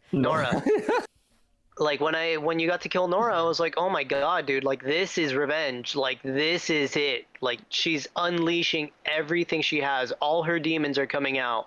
Not only did she throw herself down into spores to purposely infect her, but she still beat her to death Yeah, that was That's to get brutal. info out. yeah. Like that was hardcore. And then I accidentally shot Owen and what's her face? Like, No. oh, yeah. I was like, oh, we accidentally Yeah. pulled the trigger. Well, like, yeah, that's Yeah, what I'm that saying. was Like, dumb. imagine if you found out she was pregnant beforehand, like before you like killed her and everything. I think it would have been like, it would have been more crazy. I don't know. Yeah, but like, what if like he killed her first and then like he started torturing Owen? I don't know. It's all hypo. I don't care. No, yeah, But- that's what I was thinking too. Like, okay, each one is gonna grow and increase and like torture and like Yeah, weird that's fine. psychotic method, because that was another thing people were like knocking the game on. It's too violent for no reason. Like, okay, are you playing a rated M game or are you playing a rated E game? Like, you know what you're getting into. This game is about survival and the game is about revenge. That's the story. Yeah, I agree with that. So when it came to these bosses, I expected, some pretty violent stuff if people were knocking at it that way. But quick deaths and then accidental deaths after you had like one really like mortifying one was just kind of weird. The pacing felt really weird. That's what made it hard for me in Abby's part. It's hard for me to like kind of like Care for connect with people. other care for other Yeah. characters. Like, it was actually kind of weird. Like when you're when you talk to Nora or whatever, I was like, damn, she's like actually like a a good person. I don't know. like Yeah. like it portrayed it in a different light, and it definitely it did what it's supposed to do, which is like show the other side of a person. Right. But like, man, yeah, it was hard to connect with other characters. I don't know. Yeah. Yeah, Yeah, I it's agree with that definitely part. definitely it was challenging. rough. Yeah, because The thing I liked about that whole group was the fact that like they low key started like having a falling out after what happened with Joel. Oh yeah, Yeah. that was I do like that. I caught that too. And that's what I felt would have made the story a little, or the story being told like a little better. Like if the story was told through someone else's perspective and not Abby's, but from that group that was involved with the killing of Joel, like kind of like the person that had, or like a person that would have had Nora's like not Nora, Mel's personality, where she she noticed it from the get-go, like when it was happening, like I don't want to be here for this, like this isn't what I signed up for, like I wanted him dead, sure, but we're crossing a line. Yeah. And then, you know, Abby's over here trying to repair the relationship she has with her, but there's no fixing it. Like, it's done. It's gone. Yeah, definitely. I like that. That definitely would have worked too. But it's crazy because there are times where I like Abby more than Ellie, dude. It's weird. I don't know how that happens, but it's just crazy. Like that in their part is kind of why I feel like they could have done a better job. It's like, was that even their intention for us to like Abby more? I doubt it. Well, I had this job, like in what? Like part? they could have made a better character arc for Ellie. Like I don't know. It just. Oh. Well, so the way I saw it was Ellie's plot was about revenge. So there's really no way that you're going to like her because of or not like her, but you know, like agree with it. Yeah. Besides agree with it, like improve the relationship you have with her for the fact that like you just want blood. Yeah. Like you both want blood, and that's why you're going on this adventure. Whereas for Abby, her story isn't about revenge. Her revenge plot is over already. Exactly. It's not until you get to the end of day 3 where you realize what's happening. Who's doing this? Why is it going down? And you didn't even know it was going down. You're literally starting your day off as a soldier and get involved in some deeper shit that you weren't supposed to get involved into. You were supposed to go into a war on the 3rd day. That's what you were supposed to be preparing for. And all of a sudden, she has a change of heart because she realizes the war that she was fighting in isn't the war that she thought it was. Mm-hmm. Yeah. So you're having an actual character-driven story. There's actual motives. There's different situations going on that can actually help you relate to her. Whereas for Ellie, you've been through the majority of that in the previous game. So you're not going to get anything too new in this one, besides the fact that you both are hurting because you lost someone you cared about. Whereas for Abby, that's not about that. You're learning something new with Abby. Yeah. That's what makes it so fucking hard though. It's like this is why like a lot of people fall off at that point of switching to Abby. It's because like they do. She's put in like, oh my god, they frame her as so bad, like such a bad person, and it's like it's so because you have a whole history of like the first game and then she just kills him, so like of course you're gonna hate her, and that's why it's so fucking hard to like even want to like attempt to go through all that shit. They literally put her on the weirdest pedestal. It's so weird. I mean, they're in there, but I think there should be more signs of like her mental health and its like degradation over time. Like I don't think it's I agree with that. as detailed as it could have been. Yeah, that's why it's so hard of like restricting it to 3 days. You know what I mean? Yeah. Because once you get to the barn and she's like suffering from PTSD, she has like what two episodes of PTSD at the barn. You're kind of sitting here like, okay, where the fuck did this come from? Like, are you getting this because of what you did, or are you getting this because of what you didn't do? Definitely from what. Yeah, that's a good point. Yeah. That's where I'm glad you brought up, because like that's where the structure kind of hurts the overall story. Like that's where the ending kind of feels like, oh shit, like we're still going, like it's kind of tacked on. Yeah, the whole ending, honestly, it felt like an epilogue. That's what it felt like. It does feel like an epilogue. I feel like very much did. I feel like that part of it was necessary, but yeah, that's where the structure kind of hinders that. Cause it's like you gotta choose one or the other, man. You gotta choose one or the other to build off. But. Okay, but going back to Abby's house, because we did not cover too much of it past just the character switch. But Yeah, because that's where I stopped caring. but Now we can get to the nitty gritty about it. I'm curious of what you guys thought of Yara and Lev, because I personally really love those characters. That shit was amazing. Yeah, Honestly, they kind of low key saved it. Yeah, I mean that's definitely the way that they let you connect to Abby, because it shows more of her human side at that point, and it also adds more depth between the conflict of the wolves and the scars. And not only that, Yara and Lev are splintering off from this religious cult, like their beliefs, which is also I think that's really good. which is also connected with Lev's transition. It's also showing like the faults and the flaws of the purpose between this fight, this war. And, like, you know, is humanizing both sides. It was cool, but like, I don't know. I feel like because the aspect of that of like, it was like the same kind of Joel and Ellie situation with her and Lev. That was really good. Yeah. That took everything I loved about the first game and just put it to her part. So of course I'm gonna like connect with it in that aspect. Yeah. But it's like for me, it was hard to like kind of focus on that when like I'm already focused on Ellie's side. It was just hard to juggle at the same time. I don't know.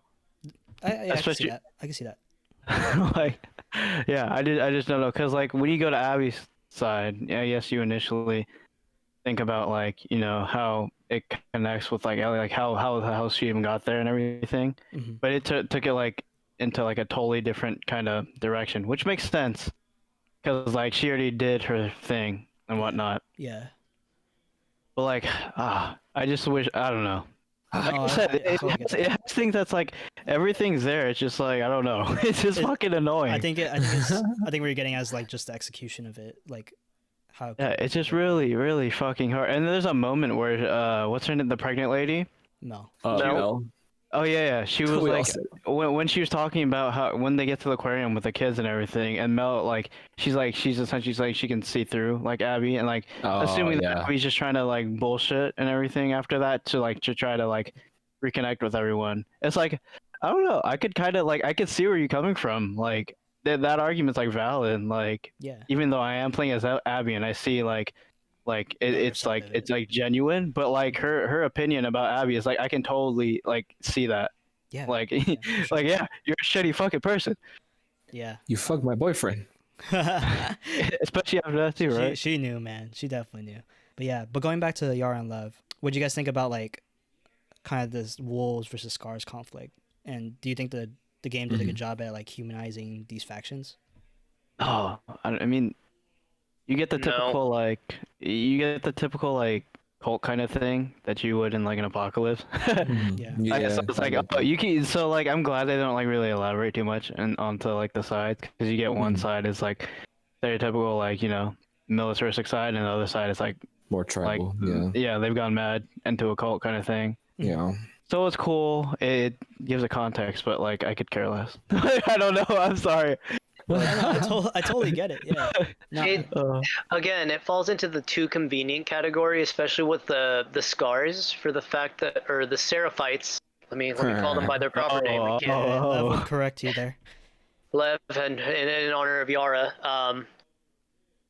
But especially with the Seraphites, where it's just like, oh, I need you to pick this up. Oh, I can't. That's old world technology. Okay. Yeah. But why do your soldiers use them? Oh, because they're soldiers. They have to use them.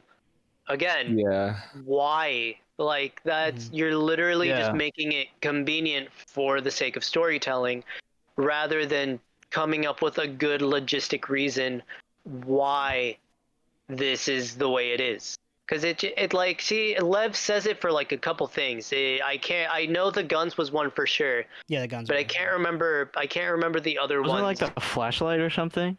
Some bullshit. The flashlight was the flashlight. No, it was like the gas mask. I think it was. No, there was something in like a shop. I remember it was like you're in like a mechanical shop. I forgot what it was though. Because she was like, she was like, we gotta grab supplies or something like that. Yeah, she's like, oh, this is old world technology or something like that, and she's like, okay, well, that's cool. Yeah, like that's cool. Like I guess you guys don't want to live, but you know, now you're telling me about your cult and how your soldiers are allowed to use old world technology for the sake that they're allowed to use it. And use elevators and use gas masks. Yeah. Oh, Yeah. Like the gas mask, that's common sense. I'm kind of happy that they use that, especially going through that tower that they go through with the sky bridge. Oh my god, yeah. But yeah, again, the elevator, I didn't even think about the elevator. Yeah, she brings it up too. She's like, wait, like, isn't this electricity? You're like, but we use it. yeah. Yeah. Yeah, but we use it. Like, okay, Oh yeah, cool. dude. Yeah. I want to know more. Like, I want to know more about like the conflict feuding between the two, because I felt like they just kept giving us like, oh, here's like the bare bones of it. Like, we just don't like each other, or we just Yeah. they're expanding too much and they're not giving us enough territory. Like, I get that, cool, but you know, you guys talk about the incident where you guys like apparently the WLF shot at kids for that on their side, but you never really talked about the mother either, besides her being like psychotic, or and then her words being twisted into something that wasn't the way it's supposed to be, kind of like how every major religion does it sometimes. But it left you with like, okay, I want more, but you can't get more because, you know, mother's dead. And then when you're about to get, or like if you did want to get more from WLF, you can't now because Isaac's dead. True. Yeah. Yeah, I think how I saw it was like they left it bare bones because that was like kind of a reflection of like why are they even in this war? With Abby interacting with Lev and Yara is like kind of like the connection between the two factions.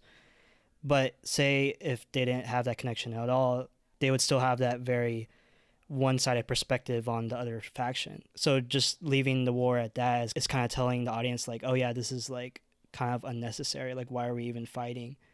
Yeah, I get it. It's just weird because no matter like which side you look at it, they're both painting each other as like these monsters. They don't care about anything besides themselves, you know? Like, Yeah. that's what they're looking at.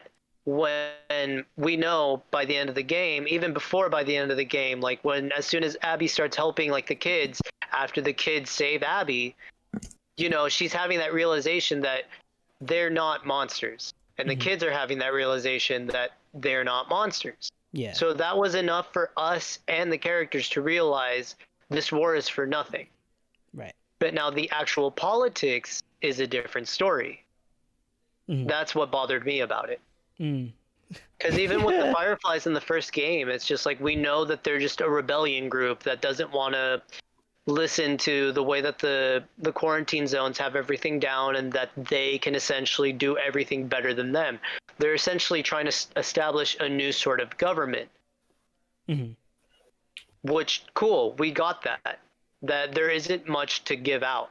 But you kind of incorporated these two new factions and you're trying not to make them be like the Fireflies, which you kind of have to give a little more now since you world built. Especially when they introduce the what the fuck were they called? The biker game in Santa Barbara. Rattlers, yeah. The Rattlers. Yeah. Like the Rattlers, plain and simple. We know that they're a biker gang and they, you know, since the fall of everything, they kind of just realized we have power. We're a motorcycle club. We have the muscle. We have the intelligence. We're literally going to enslave people because we can. Yeah. Who's going to stop us? Uh-huh. There's no other rivaling faction. There's nothing that's going to be able to topple us. Kind of like the Fireflies. The Fireflies didn't really have anyone in the first game. Right. But in this one, you're literally giving us two factions at war. So we kind of need a little more than just giving us bare bone reasons why this is happening. Interesting. Do you feel like knowing that would have served Abby's and Ellie's story? Ellie's no, because she's in the middle of it. Yeah. She's just a third party into it. But for Abby, it's more of like just for us, the satisfaction for like the audience at that point. Like, give us more of a reason. Like, cool, you guys left the Fireflies because they disbanded, and you guys took them, and you guys ended up joining here. Yeah. But why did they let you join in besides the fact that you told them that you were Fireflies? What exactly do you guys like? You know, what's your guys' protocols besides staying at different bases and doing the same exact thing, looking for supplies and just marking that territory as your own? You know, you guys check out weapons, you guys check out vehicles, you guys have all these different things, you have these different protocols. Yeah. But that's kind of all you do is just you go to different buildings and you post up. Awesome. Right. Yeah. I agree with you. Yeah, it definitely left me wanting more, especially because they're expanding the world, and I would find it interesting if they did like a spin-off, because that would be really cool to kind of learn more about the world. That's kind of what I took away from Like that would be the multiplayer game is what I would have been able to see. Like, cool. cool. Yeah, that would have been really cool. Yeah. I feel like because I also there was one note or a couple notes that I found where some of the wolf soldiers were actually starting to believe some of the teachings from the Seraphites. Yeah, I caught that too. So that's kind of where I'm sitting here also wondering, like, okay, what's making you believe this? You know, like you're over here, like every wolf knows that, you know, what they say isn't true. Like it can't be, it's not possible. But yeah, we have these people that are starting to believe it. Yeah, that would have been very interesting to dive deeper into that for sure. I think the reason why I asked if you feel like it would serve the main story, I feel like we kind of learned just enough, especially because Abby is questioning her belief in the faction that she's in, and which is a reflection on the war, how it gets muddled, the reasoning and everything gets kind of muddled within the politics and the one-sided perspective of the two factions. So I feel like for me, we had enough just for the story, but I definitely agree. I would have loved if we got more. That would have been really interesting. Yeah, but then this is where I always say it's like it felt kind of messy too. It's because you go into this like Ellie's vengeance thing, and then you get pulled back out, and then you're on like a different path with Abby, and then after that you go back to Ellie's vengeance thing. So it's like, oh shit, Yeah, I agree. what the fuck am I following at this point? I liked it, but it's definitely that's what kind of hurts it with the pacing for sure. But there was a lot going on. Yeah, it was a lot. Another thing I wanted to touch on. How'd you guys feel about that Resident Evil inspired like section in the hospital? Oh, the big giant boss like. Yeah, what'd you guys think of that? Well, I mean, wild. it's like if they're gonna put it anywhere, yeah, just put it at Abby's shit. She's like OP as fuck, so it's like Yeah, she's the one that be able to handle it. Yeah. yeah, It's gotta be Chris. Do you feel like it? That was just interesting to see. I was like, what the fuck? They're adding this kind of shit in this game? I was like, okay. Crazy, yeah. I was like, okay. Do you guys feel That's like it was out interesting. of place or? And I feel like it was like out of character for the game, because like the game, like it also prides itself on like basing the infection on something that's like realistic. Yeah. At least based off something realistic. And then you get that shit. I'm just like, oh shit, what the hell? Yeah. Just because off the fact that it was a first place that was like where the infected patients was, I was like, oh Yeah. that's like that's like out of character, but okay. I would have believed it a little more if they didn't make it that big, or if they introduced something like, you know, evolving to that size, because that's essentially what every you know, each one of the enemies has been so far. It's like an evolution. The virus has infected to a point where it's like created a new stage of it, you know? Yeah, like they grow on fucking walls and shit. Yeah, like the stalkers that grow on the walls, and then eventually they can become runners. The shamblers becoming bloaters and everything like that. But it wasn't like, you know, there wasn't a step below that. It kind of just happened. Yeah. It's just like, cool, there's 3 stalkers tied into this thing, and it's also mixed with a bloater and a shambler. Yeah. All right, let's just throw it all in there, I guess. yeah. That part definitely, I think it was just thrown in there to make an intense part. Like it was like not meant for like story part at all. No. Like Yeah, I agree with that. Yeah, I agree with but that. it's cool. It's cool. Totally. You know what I was kind of wondering? Okay, yeah. As like they finished that segment of the game, right? And they're like, damn, you're gonna have too many resources. So let's throw the boss battle in there so that you lose all your resources. Yeah, you could interesting. tell, like you know, like you pick up all the shit. It's like, damn, they're really being generous, right? Yeah, Yeah, so no, I think I could tell it was building up to something. yeah, but I mean, it's whatever. I feel like a lot of games do that too, though. So it's like Yeah. you can't really say anything about that. So It's the same thing with every other encounter in the game. Like you start to notice like, oh yeah, there's a workbench here and a bunch of bunch of tools, and there's a bunch of health things here. Dude, we didn't even talk about crafting. It's not that important. It's the same. It's crafting. It's I thought it was. There's new stuff, but yeah, it's the same. It's definitely the same, but I think it was definitely improved here. Now that I'm playing the first game, like I noticed that the workbenches were like really far apart in comparison to the second game. Like it feels like the upgrading system is more involved here, and the crafting, since it's forcing you to use all your resources, like we mentioned earlier, it's even more of a tool. So I think it was improved from a gameplay standpoint there. Okay, any final thoughts on Abby's part, or should we just transition to the end? Yeah, we can transition. I could care less. All right. So this takes us back to Abby coming back to the theater, and this whole stealth sequence as you play as Abby, and we all know what happened at the end of that encounter. What did you guys think of this whole theater section when it finally comes back? Fucking hell, dude. I felt uncomfortable. Yeah, that's what I was gonna say. It's like, oh my god. Like, I don't think anyone would be comfortable with like going after like Ellie like that. Mm-hmm. It's like holy shit. Yeah, definitely. But like you said, maybe that was her intent. Maybe that was the point. But like, I didn't like it.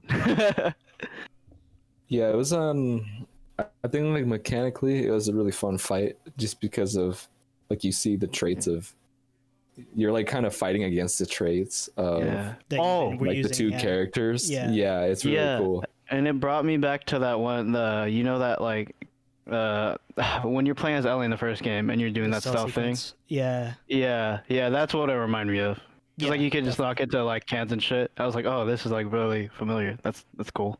Yeah, I like except that. Except you're trying to kill Ellie, which is no. How'd you guys feel about Abby winning that fight altogether, and Ellie not getting the revenge that she wanted in Seattle? What'd you guys think of that?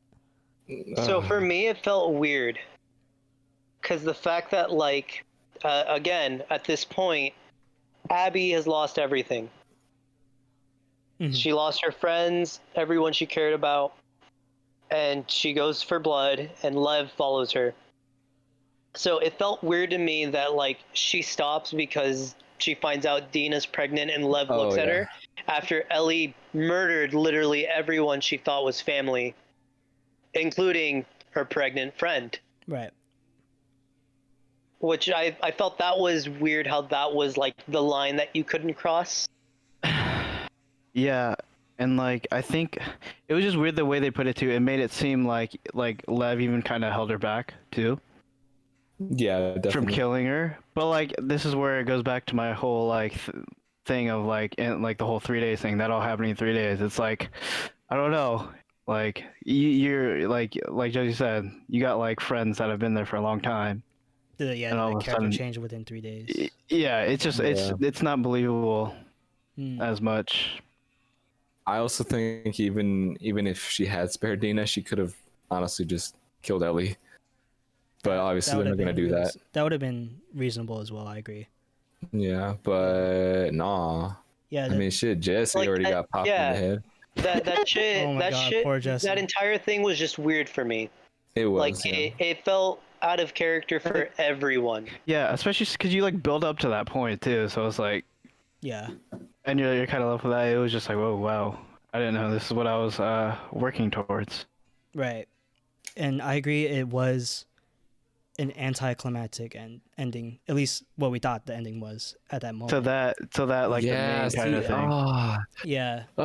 Fucking Santa Barbara, man. Okay, can we just move on to that then? We'll just move on. Hold on, let me finish this thought. But, okay.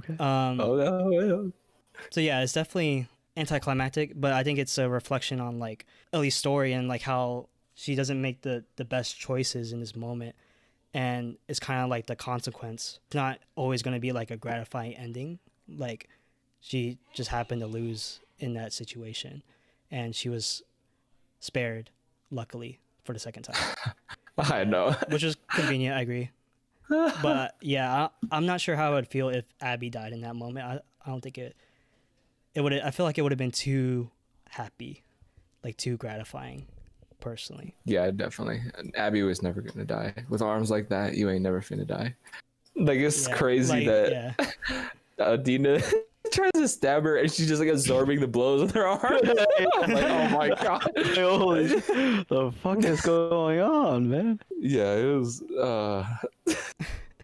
All right, so Ellie and Dina are spared, and it takes us to the farm scene. Yeah, I do like that scene. Oh my god. Yeah, it was a great moment. It definitely felt weird because like That was weird. I thought that was like a hypothetical scenario Ellie had in her It head. seemed like a dream. Not That's what- reality. That's what I thought. I was like, what the That's what I was hell thinking is too, going yeah. on? I was It like, felt weird. are 'cause, you like, kidding me? Did we just progress like 10 years or something? Like what? Yeah, it definitely felt weird. Because tonally, it's like very different. You're like, wow, is this story gonna end on a happy ending? Whatever. And it doesn't do that thing where it's like the 4 years earlier or whatever, so you don't get the context. Really. Yeah. Yeah. That's But true. another thing I want to say about that fucking barn scene, how the fuck did Tommy not die? This dude got shot in the face. Yeah, dude. Yeah, This is why I thought it was like a I thought it was hypothetical. whack. I was like, wait, there's no way he's alive. I thought that was like. I believe it. I mean, there's I know I Malala. can't remember Oh, where this else. is apocalypse, man. This There's is No, Malala. like Malala lived a bullet. there's one soccer player, present day, like real time, that has he was shot in the back of the head, but he still has the bullet in his head, like he's still alive. Holy shit. The doctors said like if they remove it, then he's gonna die. But he's still alive. He's fully functioning. Everything. He just Yeah. he can't play soccer. So But I can believe it. That's It's why I just can't believe it though. It's because like everyone else is dying. Like Yeah, the that's spot survivor armor. shot. You know what I'm saying? You Yeah, got shit And, like I and got some you. people this luck stuff? out. Maybe that's what it is. Oh my yeah, god. because This is why I Because stopped my- the symbolism, man. It's like, no, you got shot in the face. You're supposed to die. No, Jesse got shot in the no, face. I think You're like- supposed to die. It could have been like a grazing shot. like Because like I did mean, see it. she It didn't was, it graze. was not clear. She- It was not clear. She didn't graze She didn't Jesse. So. She didn't graze Jesse. yeah, that was more clear. the way that I've noticed, like on point. in most games, is just, or in most games and most media, it's just like even if you're a good guy, but you're the worst guy from the good guy's side, like you're still gonna be miserable. Like even if you die, like why are we gonna kill you off when you're just gonna be miserable, and that's a fate worse than death. Because when he goes back to Jackson, oh yeah, my wife and I are we're taking a break because dumb reasons. But oh, by the way, I found Abby if you want to go kill her again, because you know I can't. Like, okay, dude, you're a fucking prick. Like, you saw what happened in Seattle. This bitch easily handed all of your guys' asses to you on a silver platter. You see how mentally unstable Ellie is, and yet you walk up to her. You have the fucking audacity to go up to her house with her new family and tell her, I found her. Go kill her for me now. Yeah, that was fun. Yeah. Like, it wasn't fun. even about Joel. It was about him. It was about what he lost. Yeah, because but he like I have literally no, lost everything. That's all he has, really. I have no problem with that. That's like I see that, but like don't shoot him in the face. You're gonna like fake out so many people. Like I genuinely thought he was dead. Like dude, Yeah, it did no, I not look agree. like a grazing shot It at all. hasn't been I agree with faked that. out though. I got faked out. I thought this was like a hypothetical like thing Ellie had. Yeah, I I didn't did believe that scenario was real. I did think she Exactly. was dead. I was just kind of sitting here like, dude, this entire game has just been bait and switching this entire time. Yeah, that's why I wasn't satisfied with him getting shot in the face, and then he's alive. Bro, honestly, they could have like bro, shot him in the like back or something. I don't real know. Talk though, low key, I wasn't satisfied with Tommy at all as a character in this game. Like, it's pretty whack. Like, he's so he's- different from the first game. He is. I felt like he was the same. It's just since we got more character development and not in the best way possible, you know, like you see why he became a Firefly. Like, you know, there was the reasons. They were just hidden in plain sight. We just couldn't see them. Mm. Yeah, it was. That's a good point. But it I was wasn't also what I was happy for the fact that they didn't try to make him like Joel. Because if they did, I would have just felt like they were trying to replace Joel. Yeah. Yeah, and try to rinse or like just. We're recycle doing that it whole, again, like, but thing. this time we're Yeah. doing it with Tommy. Yeah, I Yeah. agree. That and they were kind of like pointing towards that in the very beginning when he comes over to Ellie right after Joel died and he's like, "Oh yeah, I just came to make sure you're eating and all that." It was like almost doing it, but they didn't. Yeah. Thank God. Then they say eat. Yeah. Yeah. Yeah, no, I definitely mean, agree. yeah. Yeah. Like it was very convenient. He has some crazy plot armor. That's why it was just like I have no problem with all these arguments. It was just like, dude, like, don't make him get shot in the face. That's where my issue was. Like, That's oh the my line. god, Yeah. that was like so like, what the hell? Yeah, no, I agree with that. Like, I think just him surviving was just he became a plot device at that point to drive Ellie towards the thing. And I mean, it was a good moment, very memorable. Yeah. Moment. Yeah. It was. I don't know. Okay, Like, so that takes us to Santa I thought Abby Barbara. was just gonna knock him out or something. Like that would have made it more believable. Yeah, I afterward. agree. Could have, yeah. To knock him out and then continue and shit. Like not like shoot him in the face and make me think he's dead. But okay. All right, so that takes us to Ellie going on another chase to go into Santa Barbara. So how'd you guys feel? We kind of touched on it, but like just the addition of the scene, like, do you feel like it felt tacked on? Do you feel like it felt necessary? Do you wish It was the emotional pull, man. I knew it. I saw it the whole time. She even wore a jacket. I was like, okay, I see what we're going for. That's true, yeah. Do you feel like it should have been cut out, or because I personally feel like it's necessary, but it definitely felt tacked on. It at the felt same like time. fan fiction. Low key. Yeah, because he's low-key, wearing yeah. his jacket. I Like, was watching it, and Oh, I was playing it, and I was like, dude, am I on the last episode of Breaking Bad? Like, this literally feels like Walter going to save Jesse from enslavement. Like, there was no, I couldn't put my finger on it. Like, I didn't feel sympathy, but I just knew, like, okay, I'm gonna go, like, this bitch got captured. I'm gonna go, and I'm gonna try to save her, or not save her, I'm gonna go save her so I can kill her. Yeah. But by the end of it, it's just going to be, I saved her. It's not going to be, I killed her. She saw everything she's been through. She's going to realize it. She's going to realize how she screwed up. And she's going to let her go and do her own thing. Mm-hmm. That's exactly what happened. Like, they had Abby and Lev crucified. Which I just kind of sat here like, wow. Biker gangs don't really seem religious to me. But sure, let's take the crucifixion in post-apocalyptic. yeah, I don't know. I felt it like once you started the journey. When you started it, man, it was just another thing where it's like I gotta get through this. I just want to get through this. Yeah.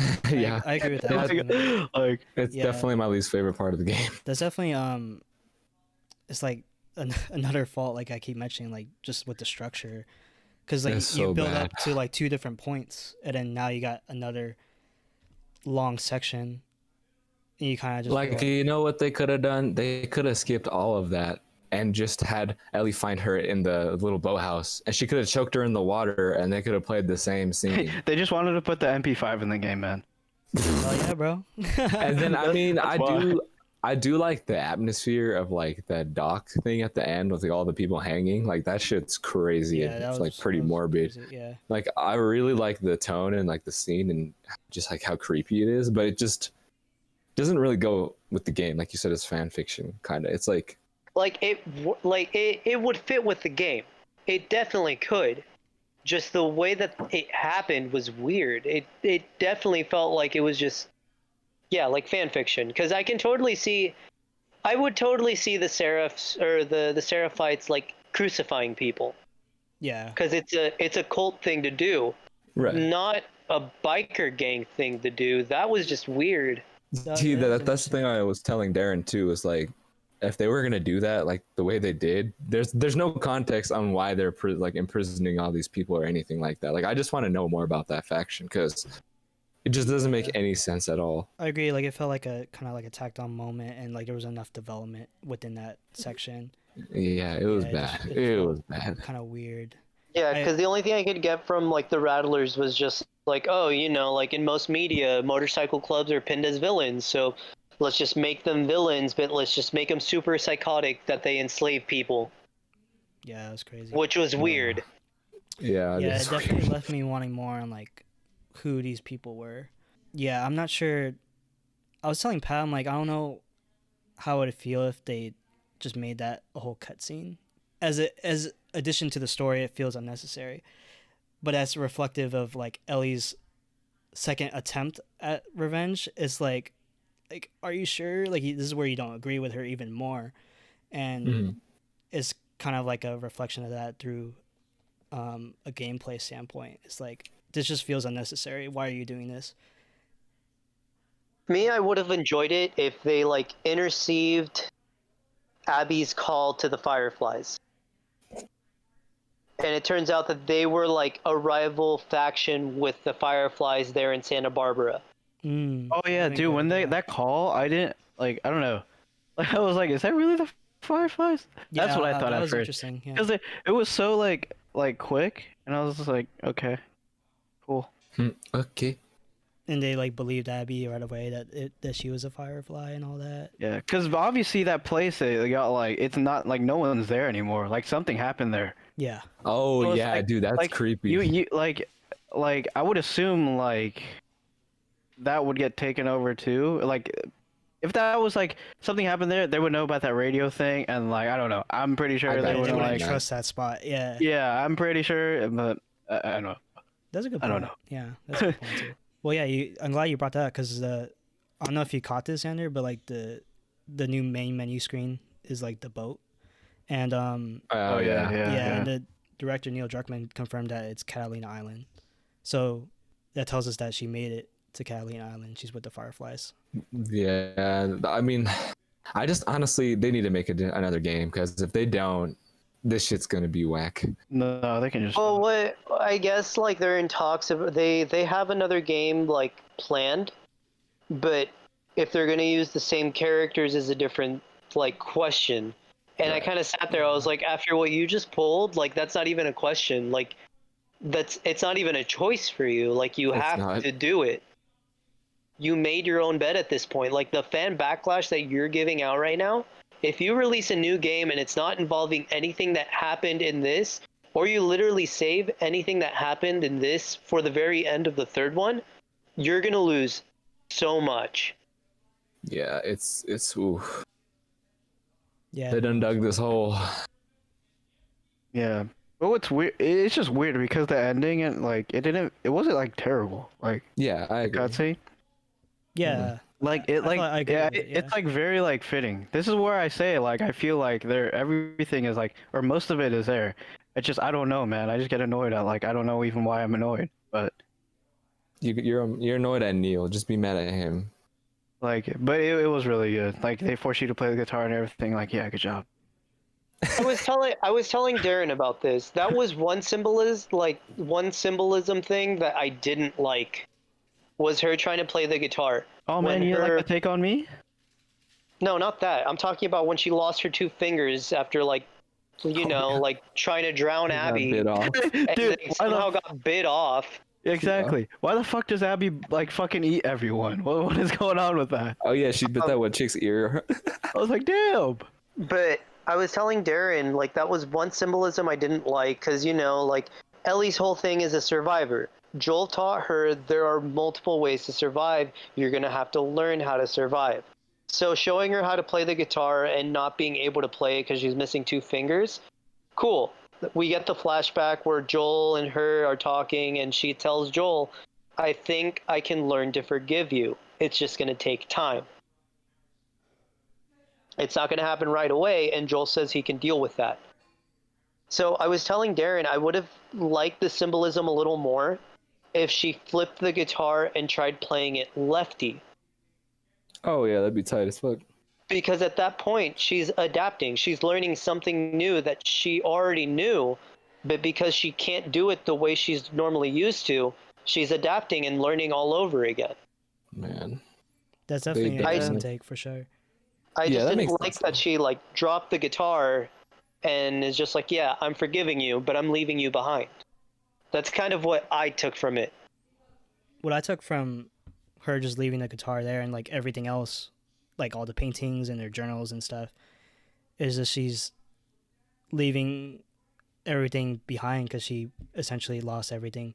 So that's She kinda didn't even how I care saw at that it. point. Yeah, it's just like she just lost everything. So, you know, is she going back to Jackson? We don't know, but That's how what I saw it. kind of feel, but obviously, like you said, we don't know for sure. But like, where would she go? Oh, I know. She'll go back to Seattle. I don't know, but like I said, I can't think of like another kind of ending. So Yeah, Yeah, I like that ending a same. lot. It fit. I do too. Just Yeah, the execution. but like it's weird because I still feel like it's that kind of thing. It's like all that for nothing. Yeah, I still get that. Like I still get that feeling. Oh yeah, me too. But yeah, I don't know. If anything, I'm just rooting for Abby. Abby was great. That was also something that I felt they were trying to like put in your face by the end of the game was like they want you to cheer for Abby and kind of leave Ellie behind. Pretty much. Which, you know, you can't really do that. Yeah, they did it hella fast too. Yeah, it's definitely an interesting move from their take. Like I'm sure it's done in like plenty of media that I've like, you know, dabbled in movies and games and stuff where they kind of like phase out a character. Yeah. But this was the wrong way to phase out a character, especially with like the attachment that you went through in the first game. Like it was just so much built off in the first game that it's going to be hard to wean anyone off of like Ellie. For Joel, I mean, you know, it kind of did happen. It was shocking, but it was easy to do because we set out on this adventure. But now the fact that this adventure was kind of implying that you want to cut both of them off was just weird. Yeah, that's where I'm not sure where they would even go with a third entry to this, because like, where do you kind of go from? Where do you go from here with Ellie? With the way they ended it, so I'm not sure if I would want another game. Like the only thing I could see it happening would be kind of like Clementine from the Walking Dead game, where she's just kind of wandering. Yeah. And she gets into trouble, but it's just because she's a wanderer. It's just she just gets involved because she just does on accident. I can see her becoming a smuggler like Joel was. Mm-hmm. But you know, there's so much in this game that I just oh my god. Yeah, like I'm to be honest, I don't want anymore. Yeah, I don't know if I would want another game. Like I'm pretty that game was pretty tiring, and it was like. So going back to like what I said at the beginning of this, what bothered me was continuity. So in the first game, when Ellie's face to face with the cannibal leader, she bites him. And she tells him he's infected now. But in this game, she tells Dina that she can't pass on the infection, which really confused me. Wasn't that just a fake out though? When he in the first one, it was supposed to be a fake out? I don't know, man. Like they never clarified that. Yeah, that's what I thought it was like, too. because I know, like, I think they did that in The Walking Dead too. Yeah, like they did. They ate the dude's leg and he got bit, and then he did that as a way as like leverage and shit. Mm-hmm. That's the part I remember. But it's not explicit. Yeah, I get it. Yeah. It's more like we need like, you know, confirmation, especially in this world where we're not super familiar with it yet, since this is only the second entry. And you're not really focusing on the infected, you're focusing on these two characters. Yeah.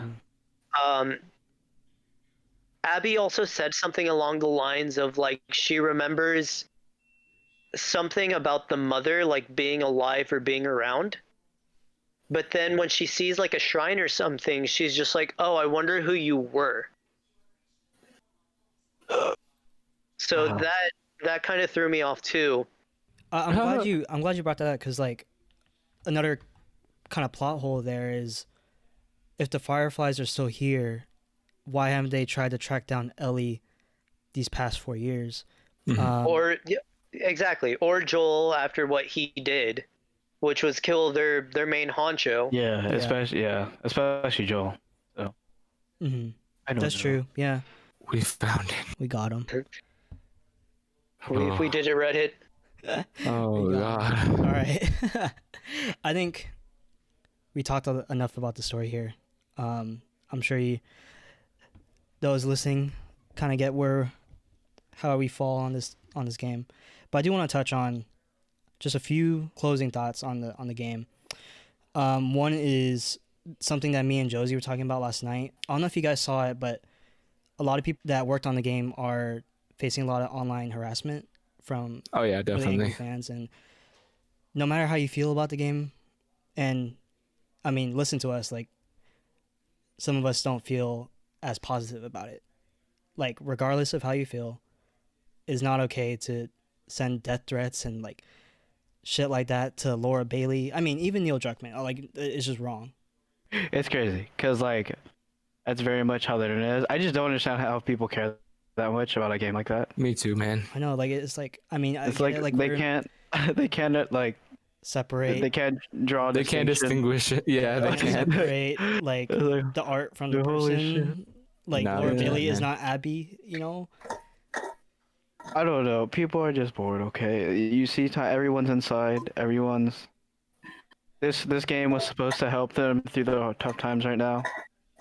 I guess they didn't get their Doesn't satisfaction. justify that. They didn't get their healing. Doesn't justify that behavior though. Yeah, I know, but that's why it's happening. It's kind of stupid that they can't draw the distinction and they can't like just find something else. Yeah. Like, if you don't like it, just just look for something else then. Agreed, man. Agreed. Yeah, because it's I mean the same shit happened with the lady that played Rose in Star Wars. Like it got Yeah. to a point where she had to delete all her social media because she was receiving too many death threats. I guess some people can make the argument like, oh, it's just cyberbullying, you know, just turn off the computer. But like people on the internet, like especially within the gaming community, they take it to another level to where they find out their address or they call a SWAT team on them and actually kill someone, which has actually happened before. And like this is, even though like it may seem like a minor comment, it could evolve to something very serious. So it's just not okay. Yeah, swatting is stupid as fuck. I don't know how that even happens. Yeah, I don't know how people get to that point, man. I think we could end it there. Any other final thoughts? I hate Santa Barbara. Yeah, I didn't. Not the best part. Final thoughts, Josie. I want Jack and Daxter 4. They need to bring that back, man. They need to bring that back. They got to do something now because. Yeah, I wonder what series they would work on next. Like, do they go back to Uncharted? Or do they make a Honestly, new, like, Please IP? don't. Yeah, Like, please don't. We had enough of Uncharted. Personally, Can I we love that just make a series new too. one? It's just I think we had enough. Can we just make a new series, new EP? Yeah, if they make a new IP, that'd be dope.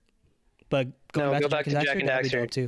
Don't give them that idea. Go back to Jack and Daxter. That would be the good first way to go for sure. I think. I agree. And with after that. that, If Insomniac can do well by going Ratchet- back to Ratchet and Clank and having it successful, I'm sure Jack and Daxter Yeah. can do fine. It's also notable that they even made a new IP at the same time, which is working on Spider-Man. Booter Man. Yeah, so it's possible to do both.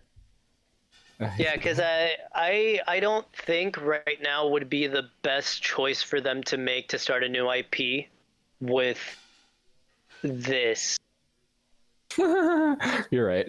I could. It's kind of like how Bethesda is like, oh, we gave you Fallout 76, but we're gonna give you a new IP, and then we're gonna give you Elder Scrolls. It's like, I feel you should give us Elder Scrolls first before the new IP. Yeah, freaking. Yeah, Why I would agree they with do that. that, I bro? agree with that, They're actually. so dumb. Bethesda, bro. They really been fumbling the bag too, but I'm not gonna talk about that. Oh, I got a last remark. Go ahead. I guess towards Darren, would you buy this again for PS5 and play it? I would. I liked it a lot. All right. I might- actually do want to replay it. So I kind of wish they would do a free PS5 upgrade. But they I'm do sure. that. I'm sure they would. I think, because I mean, yeah, like it's easy to assume that they would do like a where you have to buy it again. Yeah, because that's how it was this generation. But a lot of like Cyberpunk confirmed that they're gonna do a free upgrade if you have the PS4 version. Yeah. So I'm I sure just feel like other know other if- games would follow that. So it's just more. I feel like it lays more on the generosity of the publisher and developer, which is yeah, like that's true. with Naughty Dog, it's very hard to say. I feel like. Yeah, I'm not sure. I mean, like, it's kind of the same thing. Like, it's just like with Game Pass being really popular, it could change. So, Mhm. who knows? Shit, we finna find out. Yep, I guess that was it. All right. Well, thank you guys for listening to our. Let's see how long it was. It's almost 2 hours. Oh, Like, shit. That'll be 2 hours and 40-minute rants on The Last of Us Part 2. But yeah, thank you for watching. Thank you for supporting the show. And thank you, Josie, for making the time to join us on this episode. Yeah. Yeah, you're definitely welcome to come back. Sounds good. All right, guys. Oh. Thank you so much. We'll catch you in the next episode. Bye bye.